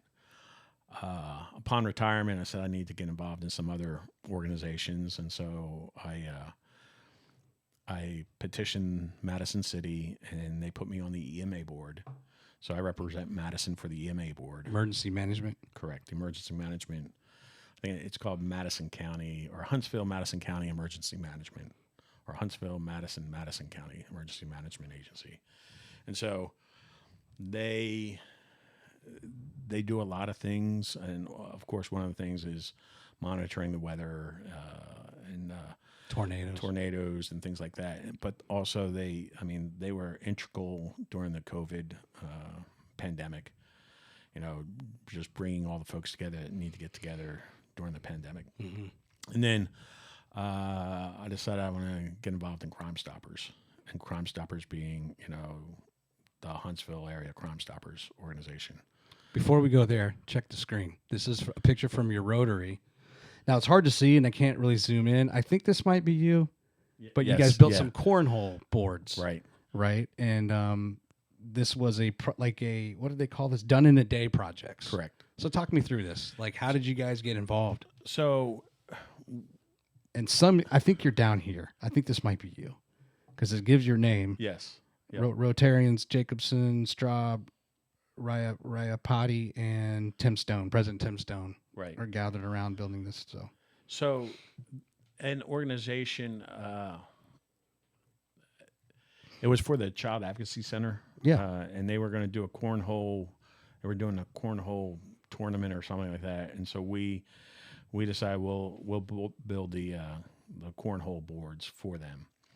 So we just all got together one morning, and what we've tried to do in the past is do done in a day type things where, we're not stretching out and doing a whole 2-month project. Right. It's more of a, let's get everybody, because you get more people out too. You say, hey, come out in the morning or come out for the day.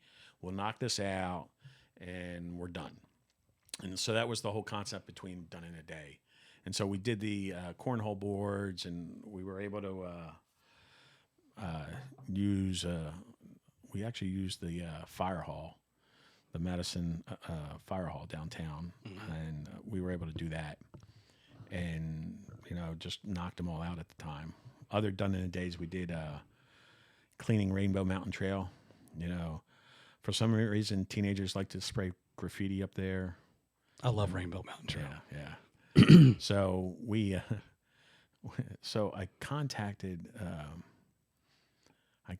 the land trust and said, hey, do you have something that we can use to take off graffiti. I said, "Oh yeah, it's this best stuff ever, elephant snot."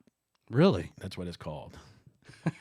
It's called elephant snot, and it looks like it's a big thing of snot. Wow. But the way you do it is you put it on, you let it sit, and I think you just spray it off, and it does. It worked, huh? It does a pretty good job. You know, part of the reason I love doing this podcast is how things link together.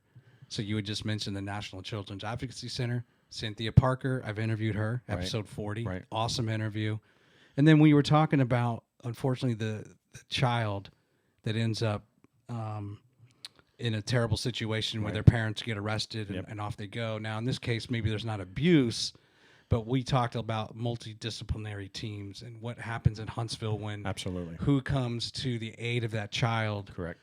To figure out, do they go to an aunt and uncle, and what's the best course of action to protect that child? And it's also doing the forensics interview of the child, because to make sure the child, making sure the child isn't forgetting something, right? Making sure the child is, they're not trying to make the child relive it, absolutely not. But they're trying to make sure that they got all the facts straight, so that when they go arrest the bad guy or gal, that bad person is not going to get off or harm that child ever again. Right. Yeah, just cool. And I just perked up when I saw that's who was the beneficiary of this project that you guys did. So Crime Stoppers. So you retire. You're now in the private sector. You're working away. I'm sure you're getting hit up a lot. Now at this point, it's underway, right? The Bureau is building on the arsenal, and there's the TDAC and all this other stuff that they're building, but what was there still something though just in you like, hey, I want to get involved in Crime Stoppers? Why? You had just mentioned the other things you got involved with, but EMA, the Rotary Club, now there's a Crime Stoppers, because you still wanted to scratch that itch with kind of law enforcement? Yeah, I still want my ties are always going to be with law enforcement, because even though we hear about it, it's a bad rap, right? Law enforcement now, the police are out. Well, I know of zero law enforcement in my 21 career that would wake up in the morning and say, man, I hope I shoot somebody today. I do not know anyone, and most law enforcement, they want to go home at the end of the day. They want to do their shift. Are there some bad apples? Sure there are. I have to say, I've arrested 3 different police officers, all for child porn. One from Huntsville, one from Madison, one from Decatur, all for child pornography. Wow. And so, are there bad apples? Sure. But, you can go into your organization, you can say, oh, yeah, that person probably shouldn't be working here. Everywhere. So it's everywhere, right? I think law enforcement does a good job of screening. Can it be better? Sure. But, you're also telling somebody, hey, they're going to have to make some split-second decisions, and you hope that their training is up to par. If not, you need to train them more. Training means a lot, and getting them to the understanding of, and practicing too. So, yeah. So anyhow, I still want to be part of the community, and I think Crime Stoppers is something that our community has had and needs, and is a organization that helps make the community better. How long has this chapter, if you will, this branch of Crime Stoppers been in Huntsville, Madison? So this chapter's been since 1984. So, and it started out, I was talking to one of the original board members who's still on the board, and she would tell us, I would get my kids and we'd reenact the crimes. And we'd just go to like the Burger King where the crime happened, and we'd reenact it. And they'd even interview us as witnesses and things like that. And that would jar people's memories. Oh yeah, and so 1984 was when it started. That's interesting, because that case that Cynthia referenced that created the need for the National Children's Advocacy Center happened around 83 or 84. All right. With that judge. Right. That's I can't remember his name. I got to do better. I'm a bad museum guy. You had asked me earlier about mud, Yeah, right? yeah, I'm like, yeah. I'm bad at like, I'll go see something. I can go to the Space and Rocket Center. I can look at all the exhibits. I can read stuff, appreciate it, and then like it just doesn't stick. Right. Certain things stick, and most of them are just like stupid. Well, Things I I'll remember. give you a good one. So whose presidential library is at Mississippi State?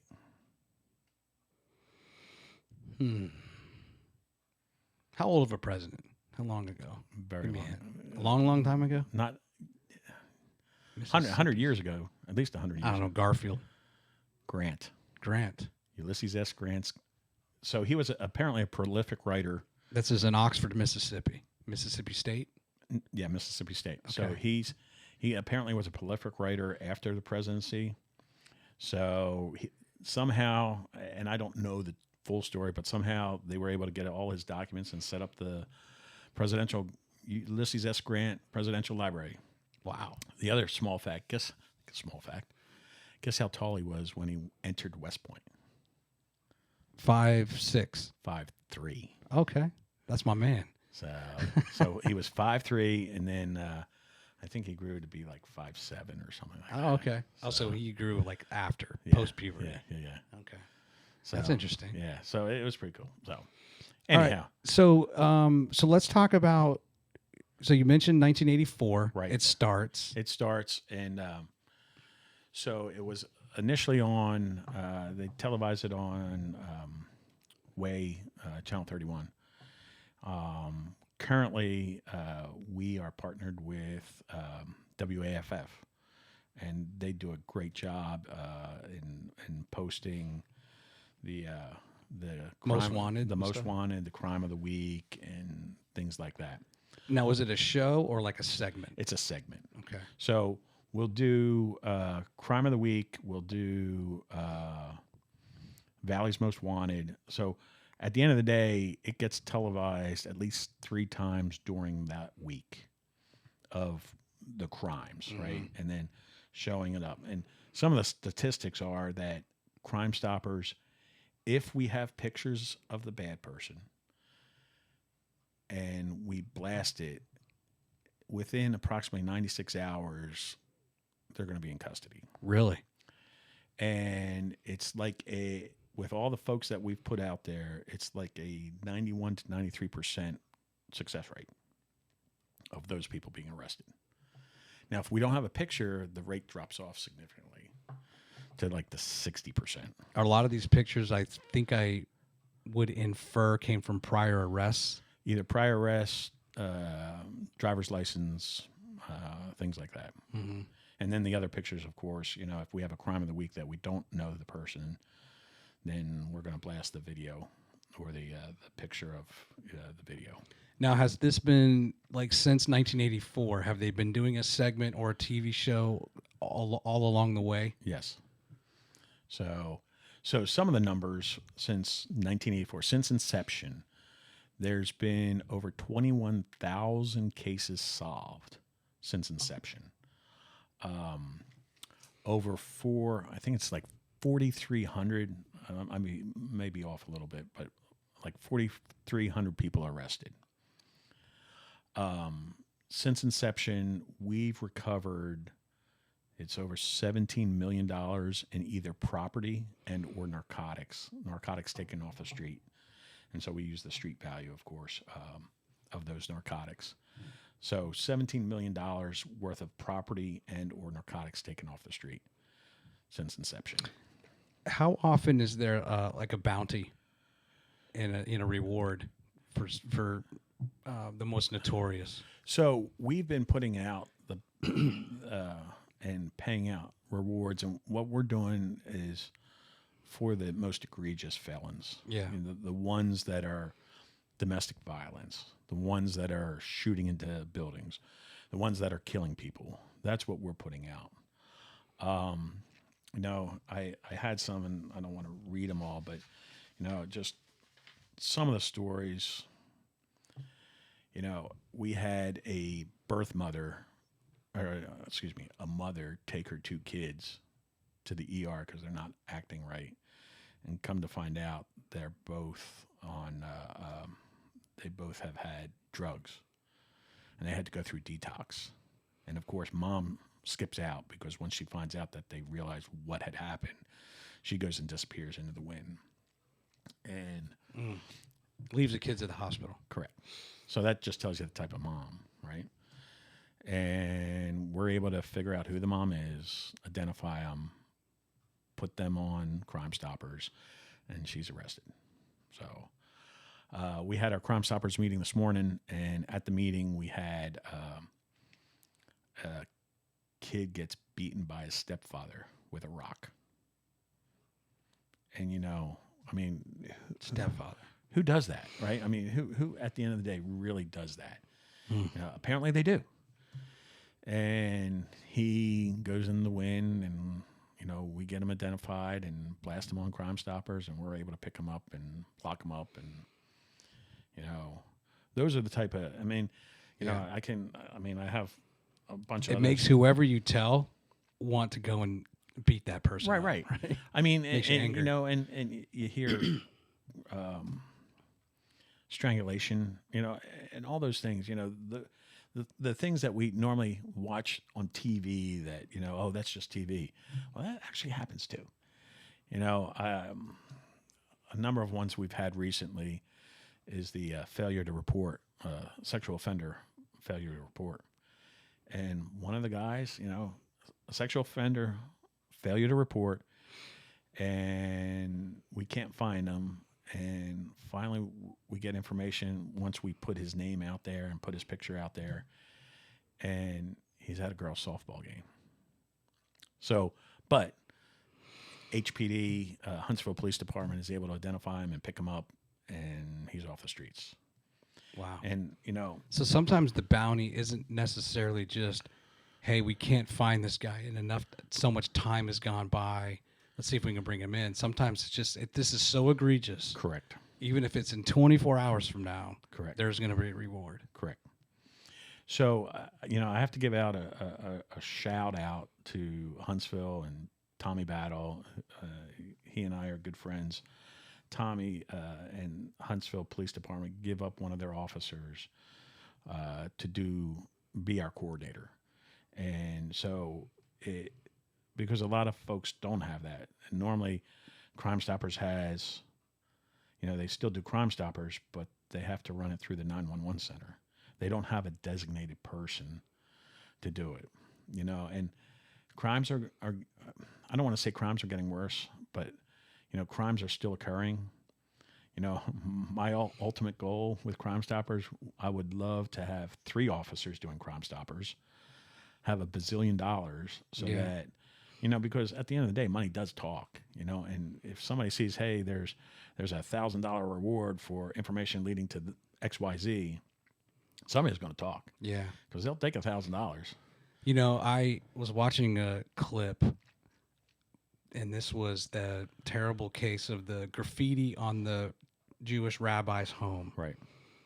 And I think the head police chief for Huntsville Police had a press conference. Right. He spoke, I don't know. I can't remember who led off the conference, and then they turned it over to the police chief, and then they turned it over to Mayor Battle. I'll tell you what, Mayor Battle, he's a great mayor.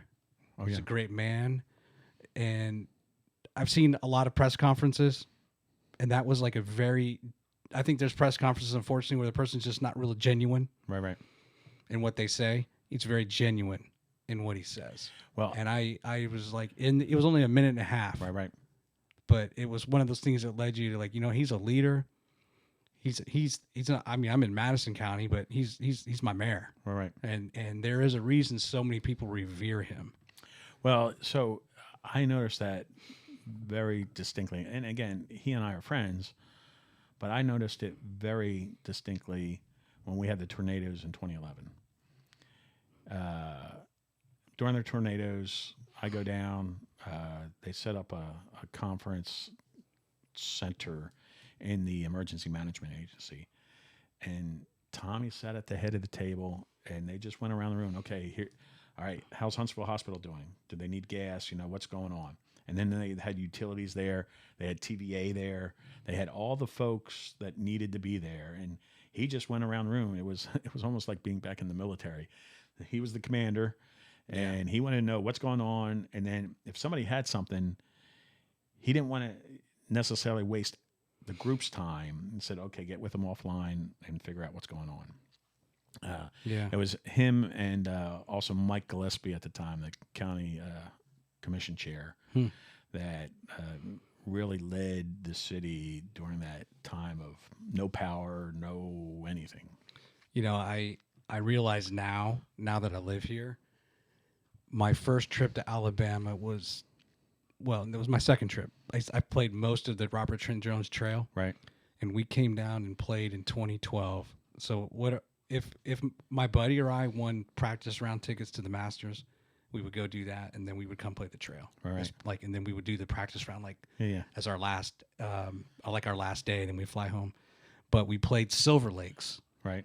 Which had been devastated by the tornado. Yep. And this was 2012. So, and I was, something like I didn't care, but I lived in the mid-Atlantic. Right. I'm sure I knew a tornado came through, but I kind of went on with my life. Right. And now it's very interesting to come back and now hear stories like this. Right now, this is my new home. Right. And listen to what people did. Sure. Right. And helped out. And,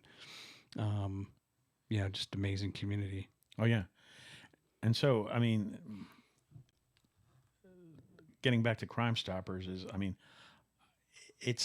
I believe it's necessary for the community. I mean, it really helps, and it helps an investigator too, right? If an investigator, just like we started this whole conversation, an investigator that has no more leads to follow, what a better thing to either put a crime of the week up, put somebody else up. I mean, to find out where they are, right? Or even get more information about, does anybody have information about the crime of the week? Yeah. So let me ask a quick question. Did they find the person who did the graffiti on the rabbi's home? So that's been about 2 years, I believe. Yes. So I don't know. Okay.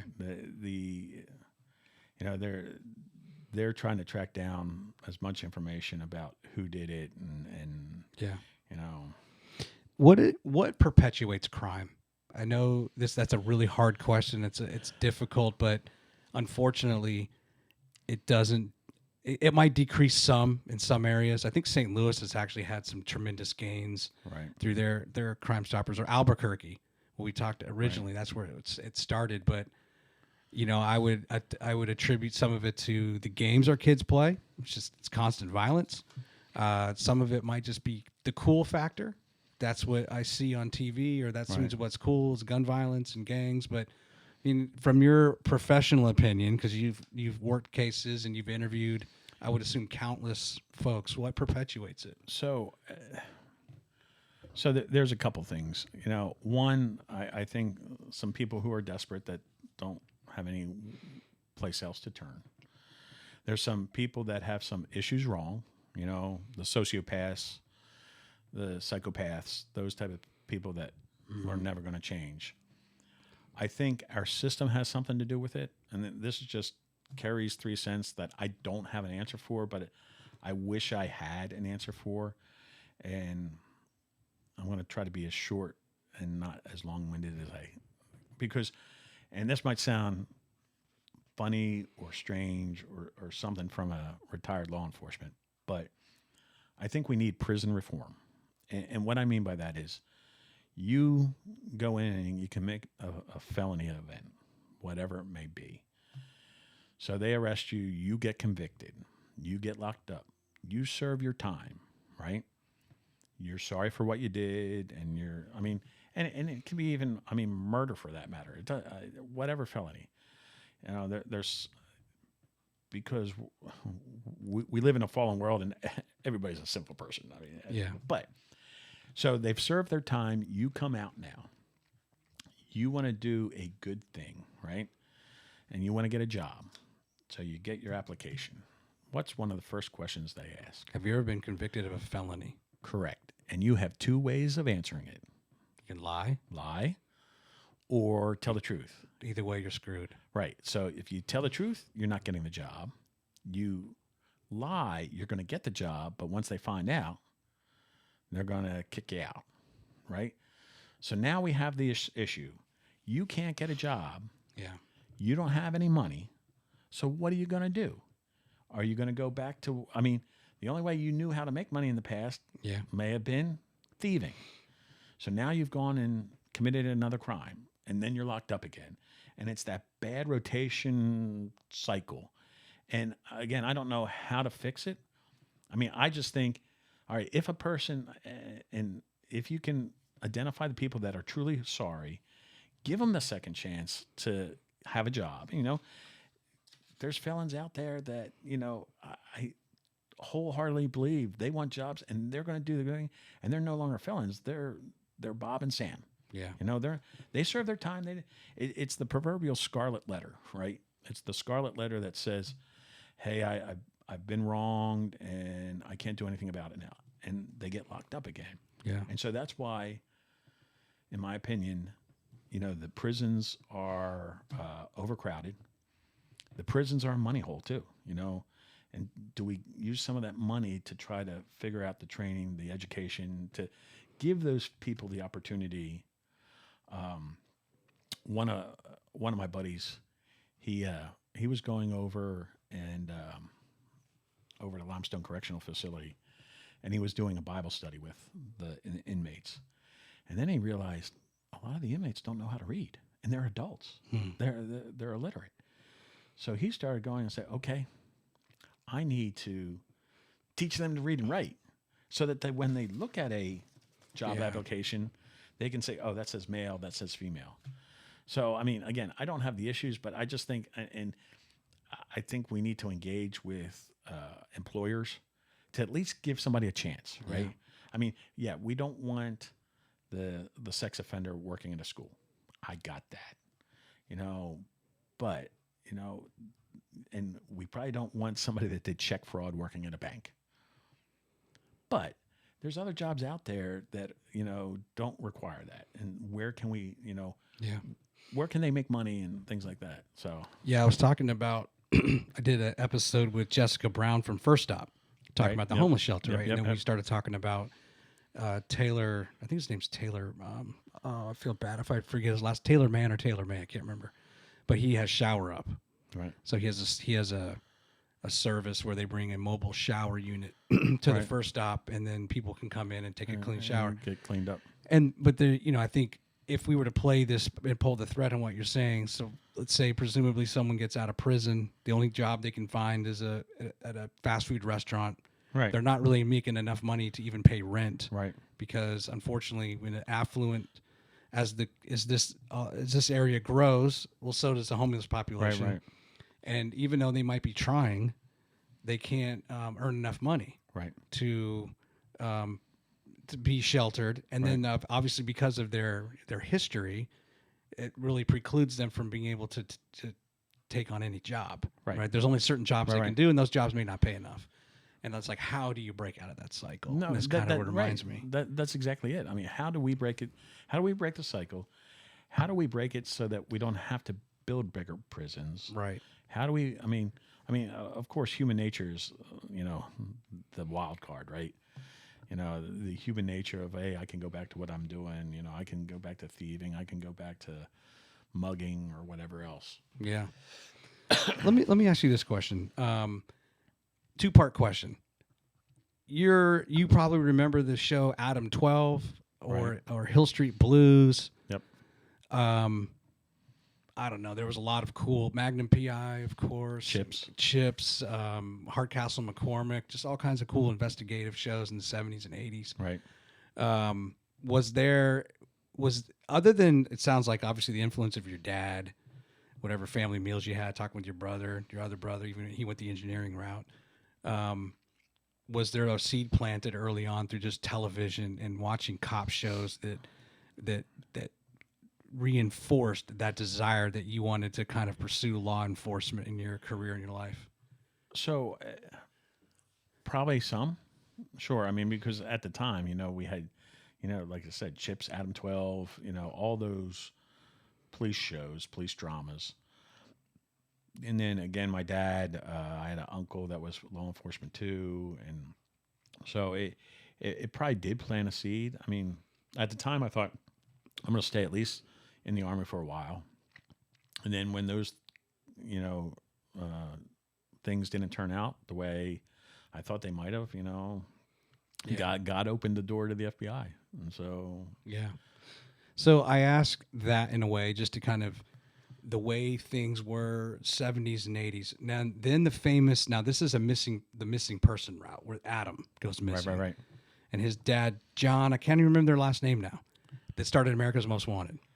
John Walsh. John Walsh. So Adam Walsh gets kidnapped. Right. They never find him. I can't remember. I think he was murdered. He was murdered. And I don't know if they ever got the body back or Yeah. just that was, for me, in the age I was very impactful because it scared me a little bit. Right. You know, I'm 5, 6 years old. And I'm learning about Adam. And Right. then all of these mini series would come out. There was one in California called I Know My First Name is Steven Stainer from some part of, I think it was not Merced, Sacramento area. Right. He gets kidnapped and for like 7 years of his life or 14 years. No, I guess he was 7 when he was kidnapped. He was kidnapped for 7 years. Right. And then he gets home and then he ends up dying in an accident. Yeah. You know, just like this really rough life. But Right. I used to have these nightmares about being taken. Right. You know, and because there was just so many, that whole Adam thing and then America's Most Wanted. And then Right. I had a buddy whose dad worked for the National Center for Missing and Exploited Children. And he was always on, I think it was John Rabin, and he was always on like Geraldo and Donahue and Right. when they have these specials. And so like for some reason there was this huge push and emphasis because of the Adam case Right. that led to all of these things, all these shows. But is that also like, it seems interesting that the Crime Stoppers and some of this stuff happens in the 80s as well. And we take it to the news. Hey, wouldn't it be great if all the local news across the country had segments and shows on the Most Wanted? America's Most Wanted Right. was another show. Right. I don't know. It was there. Well, and I think probably because, you know, we're kind of it's like we're waking up in a way as a society. Or hey, we can do more. right. Because think about it, though. Back in the 70s, right? We really had 3 television stations, That's right. right? And we didn't have a 24-hour news cycle. That's right. And people were going about their daily business, you know, and okay, I'll catch the news in the morning, and then when I get home at night, and that'd be it. And then whatever happens. Oh yeah, and I'll get the newspaper in the morning. Get the newspaper in the morning and see what's happened, right? And I think because of technology has a lot to do with it, in that now you can blast things out, and you just don't do it in your small little circle anymore. You can do it nationwide. You can do it worldwide. I think that's one of the things, you know. Well, Fox was a news station, you know, and they took a gamble on Married with Children, and it paid off in The Simpsons. But they also ran America's Most Wanted. Right.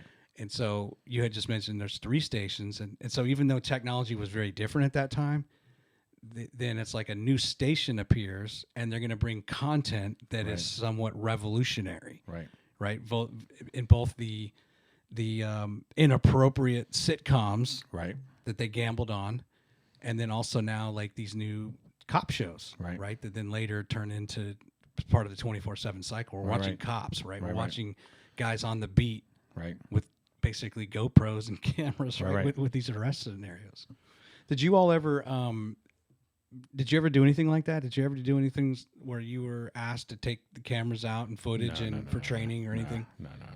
Not with the Bureau. Not with the Bureau. Yeah. What about in the Huntsville Police Department? As far as what you know, did they ever do something like that? I don't know. I mean, and let me say this: all our law enforcement agencies in the Huntsville area, I mean, greater Huntsville area, I mean, Madison County, Decatur, Morgan County, they're all great law enforcement agencies. I mean, they do great things, you know. Sure. And again, you have the bad apple every now and then, but I mean, as a whole, they're doing great things. I mean, they're protecting our community. Could they get paid more? Sure. Yeah. Absolutely. there's a sense of teamwork within the community. I mean, and I can go back, when we've had active shooters, i.e. the Amy Bishop that was at UAH at the time. I mean, it was a who's who of who's going to show up, because when you hear something like that, everybody comes out to help. Whether you want it or not, they're going to come out to help because they're there to help you. So, how does Crime Stoppers? What are your funding sources? So it's good. So for the most part, the funding sources are, it's all donations. The monies come from donations. So it's all private. It's all private. We don't get any federal funds. Some of our elected officials will give us money. And then what we do is we have what we call a sponsorship, which is if you are a corporate sponsor for, I think it's $5,000, we will put your name out with WAFF, and they will mention you during the newscast.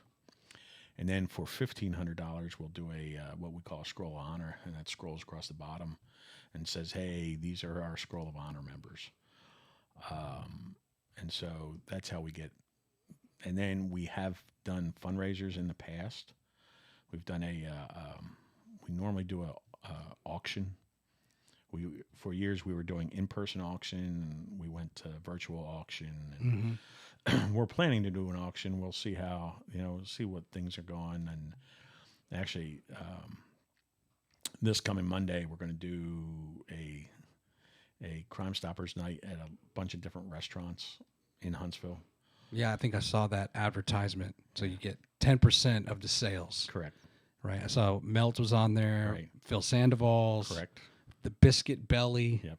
Right. Super Chicks. Nothing But Bunt. Urban Cookhouse. Prohibition. And Schlotsky's. Schlotsky's Deli. Okay. So, and we're going to, whatever we get, we'll get that as a fundraiser. And we'll accept donations all the time. I looked at our numbers this morning, and year to date, we've paid out over $600,000. Really? So we've raised 600, but we immediately pay it out, right? I mean, and we are very good stewards of our money. We try to. What I found out today that I did not know is if we can get more money, we can grow, and we can, tackle some of the cases that we normally don't tackle. So, but it's all comes to a funding stream. So you have an auction. These things help. There's a golf tournament, I believe. True. We had done the golf tournament in the past, so we haven't looked at that recently. My plan, again, I'm president of the Crime Stoppers. My plan for this coming year is to have a 40th, for 2024, is to have a 40th year celebration. There you go. Of Crime Stoppers in town. So I'm trying to lay the groundwork. I got a venue that I'm going to use, and I'm going to look for sponsors. I want somebody to sponsor the meal. I want table sponsors. I'm trying to do the sixth degree of separation, the Kevin Bacon type of thing. Yeah. If those young kids know what Kevin Bacon is. But anyhow, what I want to do is get a speaker, right? And I don't want a polarizing speaker. I don't, yes, I could potentially, by no means am I saying our governor's polarizing. I'm not saying that at all. But, the governor comes up here all the time. We have astronauts all the time, at different events. Yeah. I want somebody, who's a speaker who, can bring people in, fire them up, share their whatever. And,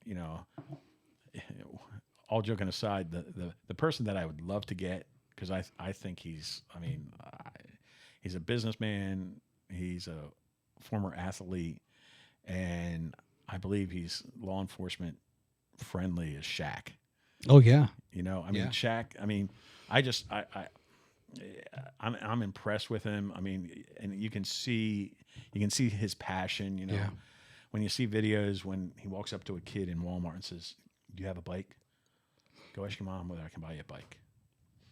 You know, who does that? I mean, he does because he can do that. Mm-hmm. But I mean, I do not believe he does it for the camera at all. No, he used to go. He was when he played for Miami. He was going off on ride-alongs with the Miami police. Right. So I Or mean, like he was even like a trained deputy. right. So I mean, if I could figure it, Yeah. you know, I'm trying to do the network thing. I don't have that right now, but you know, if I could get him, of course, I looked up his speaking fee, and it starts at $100,000. And you know, like, okay, I can't. You know, I mean, that's not being a good steward to say, "Hey, can you give me $100,000 so I can get a speaker in here?" I could use $100,000 to put people that need to be arrested. You know, so. Yeah. You know what? One of the I was talking about this with Joe Carlucci. He's dying to get Dave Portnoy, who used to own Barstool Sports, just sold it. He's Right. becoming somewhat of an interesting figure, right? Where the media targets him and stuff. Right. He's always kind of defending himself. Yeah, right? I've seen him. But he judges pizza, New Yeah. York style pizza. So Joe's doing everything he can to draw this guy down, but he realizes he's not just going to come to Alabama to judge Joe's pizza. Correct. He is a big race guy, so at some point he's going to go to Talladega because he Right. might have co-ownership in a car. But I'm like, well, now with the Orion, Right. what I'm hoping, at least from a podcast too, is I tell people I want to be kind of like the Howard Stern in a way, or like the late night of Alabama, where if you have something to promote and you come into town Right. and you say, hey, what shows do I need to go on? Right. They're going to tell you, oh, you need to go on the Our Town podcast. Right. You know, Absolutely. or you go on WAFFF or whatever, you go on the Right. radio and you do your little circuit. Right. So we're having more and more high profile, bands come in here. Right. I don't know. Maybe there's a lead singer for one of these bands. Hey, they're going to be here anyway. Right. They're playing a show. Can we get them? So the other, I mean, I'm just shooting high, but who knows at the end of the day, but I've even thought like Tom Selleck, right? Yeah. Because I mean, and again, Tom Selleck's speaking fee is still $100,000. Is it really? Yeah. I mean, I've started Googling, like, yeah, $100,000. But Tom Selleck. But for Crime Stoppers, he might? Exactly. I Right. mean, but how do you get to that, right? I mean, I could go to the website where you can book them, but we're a 501c3. So, but to tell him the story and say, hey, nothing for nothing. Do you think you could? Yeah. And again, I think it's going to take somebody that says, hey, I have a brother, sister, uncle who knows Shaq or knows Tom Selleck or, Yeah. I've even thought of like, excuse me, Donnie Wahlberg. Yeah, true. Because, we have Wahlburgers. When he comes down with his brother, just kind of. Yeah, but we have a chance of getting Donnie than you do Mark. Right. Just from a fame standpoint. Right. But Donnie, is, I would assume he's kind of law enforcement friendly when he's doing Blue Bloods, right? Yeah. So. Well, keep at it. Well, I'm going to. It's exciting. So. Is there anything else you want to talk about relative to Crime Stoppers that we haven't covered yet? No, I mean, just it's one of the great programs. I mean, there's so many 501c3s, and like I said, there's so many cases out there. I brought, I have like 10 that I could have read. It just breaks your heart when you read them and go, these people need to be locked up. Yeah. And if it wasn't for Crime Stoppers, they would still be out on the street. Really? So. And you are right now, according to the app, again, people go to P3, download P3 tips Right. from either Google Play or App Store. There's like 4 right now that are listed for Huntsville. Right. And I would assume it looked like both the phone and the website were in agreement. Right. Same 4. So I'm assuming that's kind of like there's a database somewhere, and then the web page and the phone are pulling from that, and it's up to date. Yes. Okay. So we put on 6 new folks every week. Okay. On the Valley's Most Wanted. So we'll put 6 new folks, and we have each week we have a new crime of the week. Let me ask you this. Let's go back. Let's put your hat on anytime in your career. Is there a particular case that comes to mind where you wish you could go back and do this? You missed something, You weren't as thorough. Well, Is there something that nags you? So, and some of the folks on Crime Stoppers will know what I'm talking about. There was a bank robbery up in Jackson County, and they got away with some money, and they went in the middle of the night, and I don't think we've ever found who it was. And the only thing I could think of that we could have done different is maybe reenact the crime of how we think it happened, because at the end of the day, they got into the bank and were able to get a large sum of money. Okay. That was never recovered. Wow. And how long ago was that? 15, 18 years ago. So it pops in your mind every now and then. Yep. Doesn't eat at you necessarily, but no. The only other one is we have it's a cold case within Madison County. A female.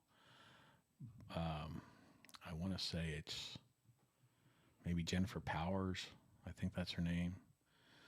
It's a good 15, 20 years ago. She's dead.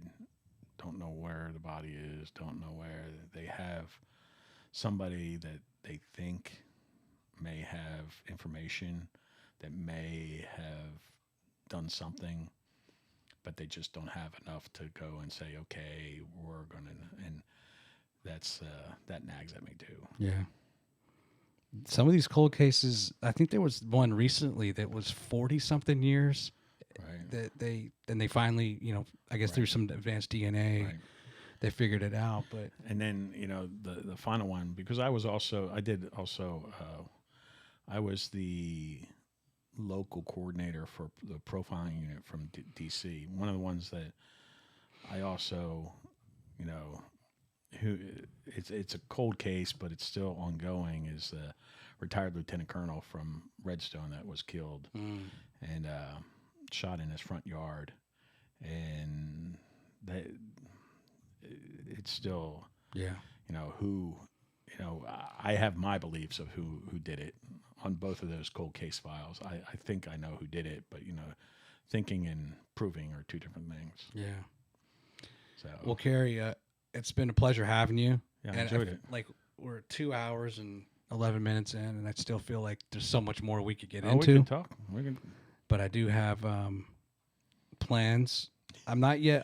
You're going to Buc-ee's. No, I'll tell you afterwards. I don't think I've told you. I may have mentioned it. I'm starting to somewhat publicize it in like informal, like in like verbal circles. Right. I'm not yet ready to. I'll probably about a month away. I'll start publicizing it. But I'm gonna need. In short, though, I'm gonna need to call back a lot of people I've interviewed. Oh yeah. Because I'm gonna need. You'll see. It'll make sense when I tell you. Well, and so, all joking aside, they actually called me the honorary mayor of Huntsville in our office. Oh, really? Because real quick is my FBI career is just, or not just the FBI career. My mantra is that if I can help you, I'm going to help you. I'm not keeping book and say, well, I helped you, so you're going to have to help me later. That's not. What I mean by that is, even in the FBI, we had, if somebody called up and said, hey, we have this type of crime or whatever, and if it's not something that the FBI works, we're not going to work it. But what I would do is say, hey, wait a minute. I think Morgan County has something to do with that. How about you contact them or, hey, I know this person over the DA's office. Call them and see what they can do. And I'd link them up. If it works out, great. Yeah. If it doesn't, no harm, no foul. But and that's one of the things that I enjoy doing is linking people up, and if you can do it, great. If not, all right, move on, next thing, What happened with you had intended to run for office for the 10th district. I did. So what happened there? So I wanted to run. I was getting ready to announce. Well, I did an informal announcement, and then come to find out, it was going to be just the regular session, right? It's going to be 3 months long, right? Going up and back and forth to Montgomery. Not a big deal. But I just started a new job, and I looked at it like, how can I do this and give enough time to run for office and also win the office. Right. I mean, I think I could do a great job in Montgomery. And I had talked to Mike Ball. I sat at length and talked to Mike about it. And Mike was going to back me. And a number of other people were going to back me. But it just came down to time. Yeah. Right? Yeah. And, you know, and it's also money, too. I mean, sure. And I'm not saying, you know, that legislator pays what the legislation pays. I get that. But, you know, if you're down there, you got to stay somewhere, right? You can't be driving back and forth from Huntsville every day to go to a legislative session. Yeah. You know, so. How many miles is that? 150? Yeah. It's a long way. Give or take. And so, I mean, I still have a passion for that. It's all about timing. Right. And it is timing. And I just think it may not have been the right time. And maybe it's something, you know, whether I stay up here and run for county commission or run for Madison City Mayor or, you know, whatever it may be. So shout out to Dylan Smith. I'm if you've noticed, I try hard to always give credit where credit is due or shout out people. And Dylan Smith interviewed you and ran it in Yellowhammer News. Yep. I interviewed him. The reason I'm going to always remember Dylan is this light that sits above us. Yeah. That was the first episode where I had the light. Yeah. Episode 24. Yeah. So he comes in, I interview him, and now he's actually on Dale Strong's staff. Right. And I haven't had a chance to catch up with him, but it's always funny when my guests kind of like, guest interviewed a different guest. Right. Now I'm interviewing that guest. I've interviewed both guests or both of those subjects. So. Well, and again, it goes back to, I mean, I love our community. Yeah. It's a great community. It really is. It's a small community. I mean, you'll run into you may run into somebody that you don't know, but more than likely you're going to run into somebody you do know. Yeah. You know, and we have so much going for us. Madison County, Huntsville, the greater Huntsville area. I mean, there's so many things. And I mean, I want to continue to make it grow. I want to continue to make it safe. Yeah. All those things. Well, I appreciate you and all your efforts. And I know all too often, most people's efforts are kind of unsung heroes, right? Right. We don't have that visibility into that, and sometimes by design. Right. I mean, I'm not doing it for to be. I'm doing it because I love our community. Yeah. All right. Well, all the best to you. Thank you. Thank you for being on episode 56. And I want to mention something in closing here. My merchandise store is open. Nice. So people, please, I hope you're looking at the show notes where I have the timeline, which is most important, where it's going to be about 2 hours and 20 minutes. I will go through and I edit it, and I'll say, okay, at this timestamp, Kerry and I talked about this, right? Right. And then YouTube, it chops it up very nicely. Right. On the audio side, you got to go read the narrative and guide yourself there. But I have a link to the merch store. Doing it through Apparel Lab. Shout out to them, local business. It's a great business model. Sure. Mantech. We're sponsoring the first annual Madison Visionary Partners Awards. Right. And at Toyota Field in a couple weeks. Nice. And Apparel Lab is up for Business of the Year. Yeah. Which is kind of cool because they do a lot of stuff for, charities. Probably having some sort of fundraiser, and there's a T-shirt involved. Right. Anyway, they're just a pleasure to work with, and my store will be open. What they do is you pick a time frame. In this case, it's like 3.5 weeks. Right. And then when the store closes on March 31st, they print, pack, and ship everything out to all the customers that bought something. Yeah. So it's really great. Cool. Yeah. And so this will air, I think, March 30th. Okay. So then that's just me verbally, hey, please support the show. I'm not at a point yet where I'm ready to do Patreon and start charging people to watch this. All right. I'd rather you buy a T-shirt. Yeah. And not bug you with that, so you can just watch, the full program. Right. All right, Kerry, all the best to you. Thank you. Take care. Bye.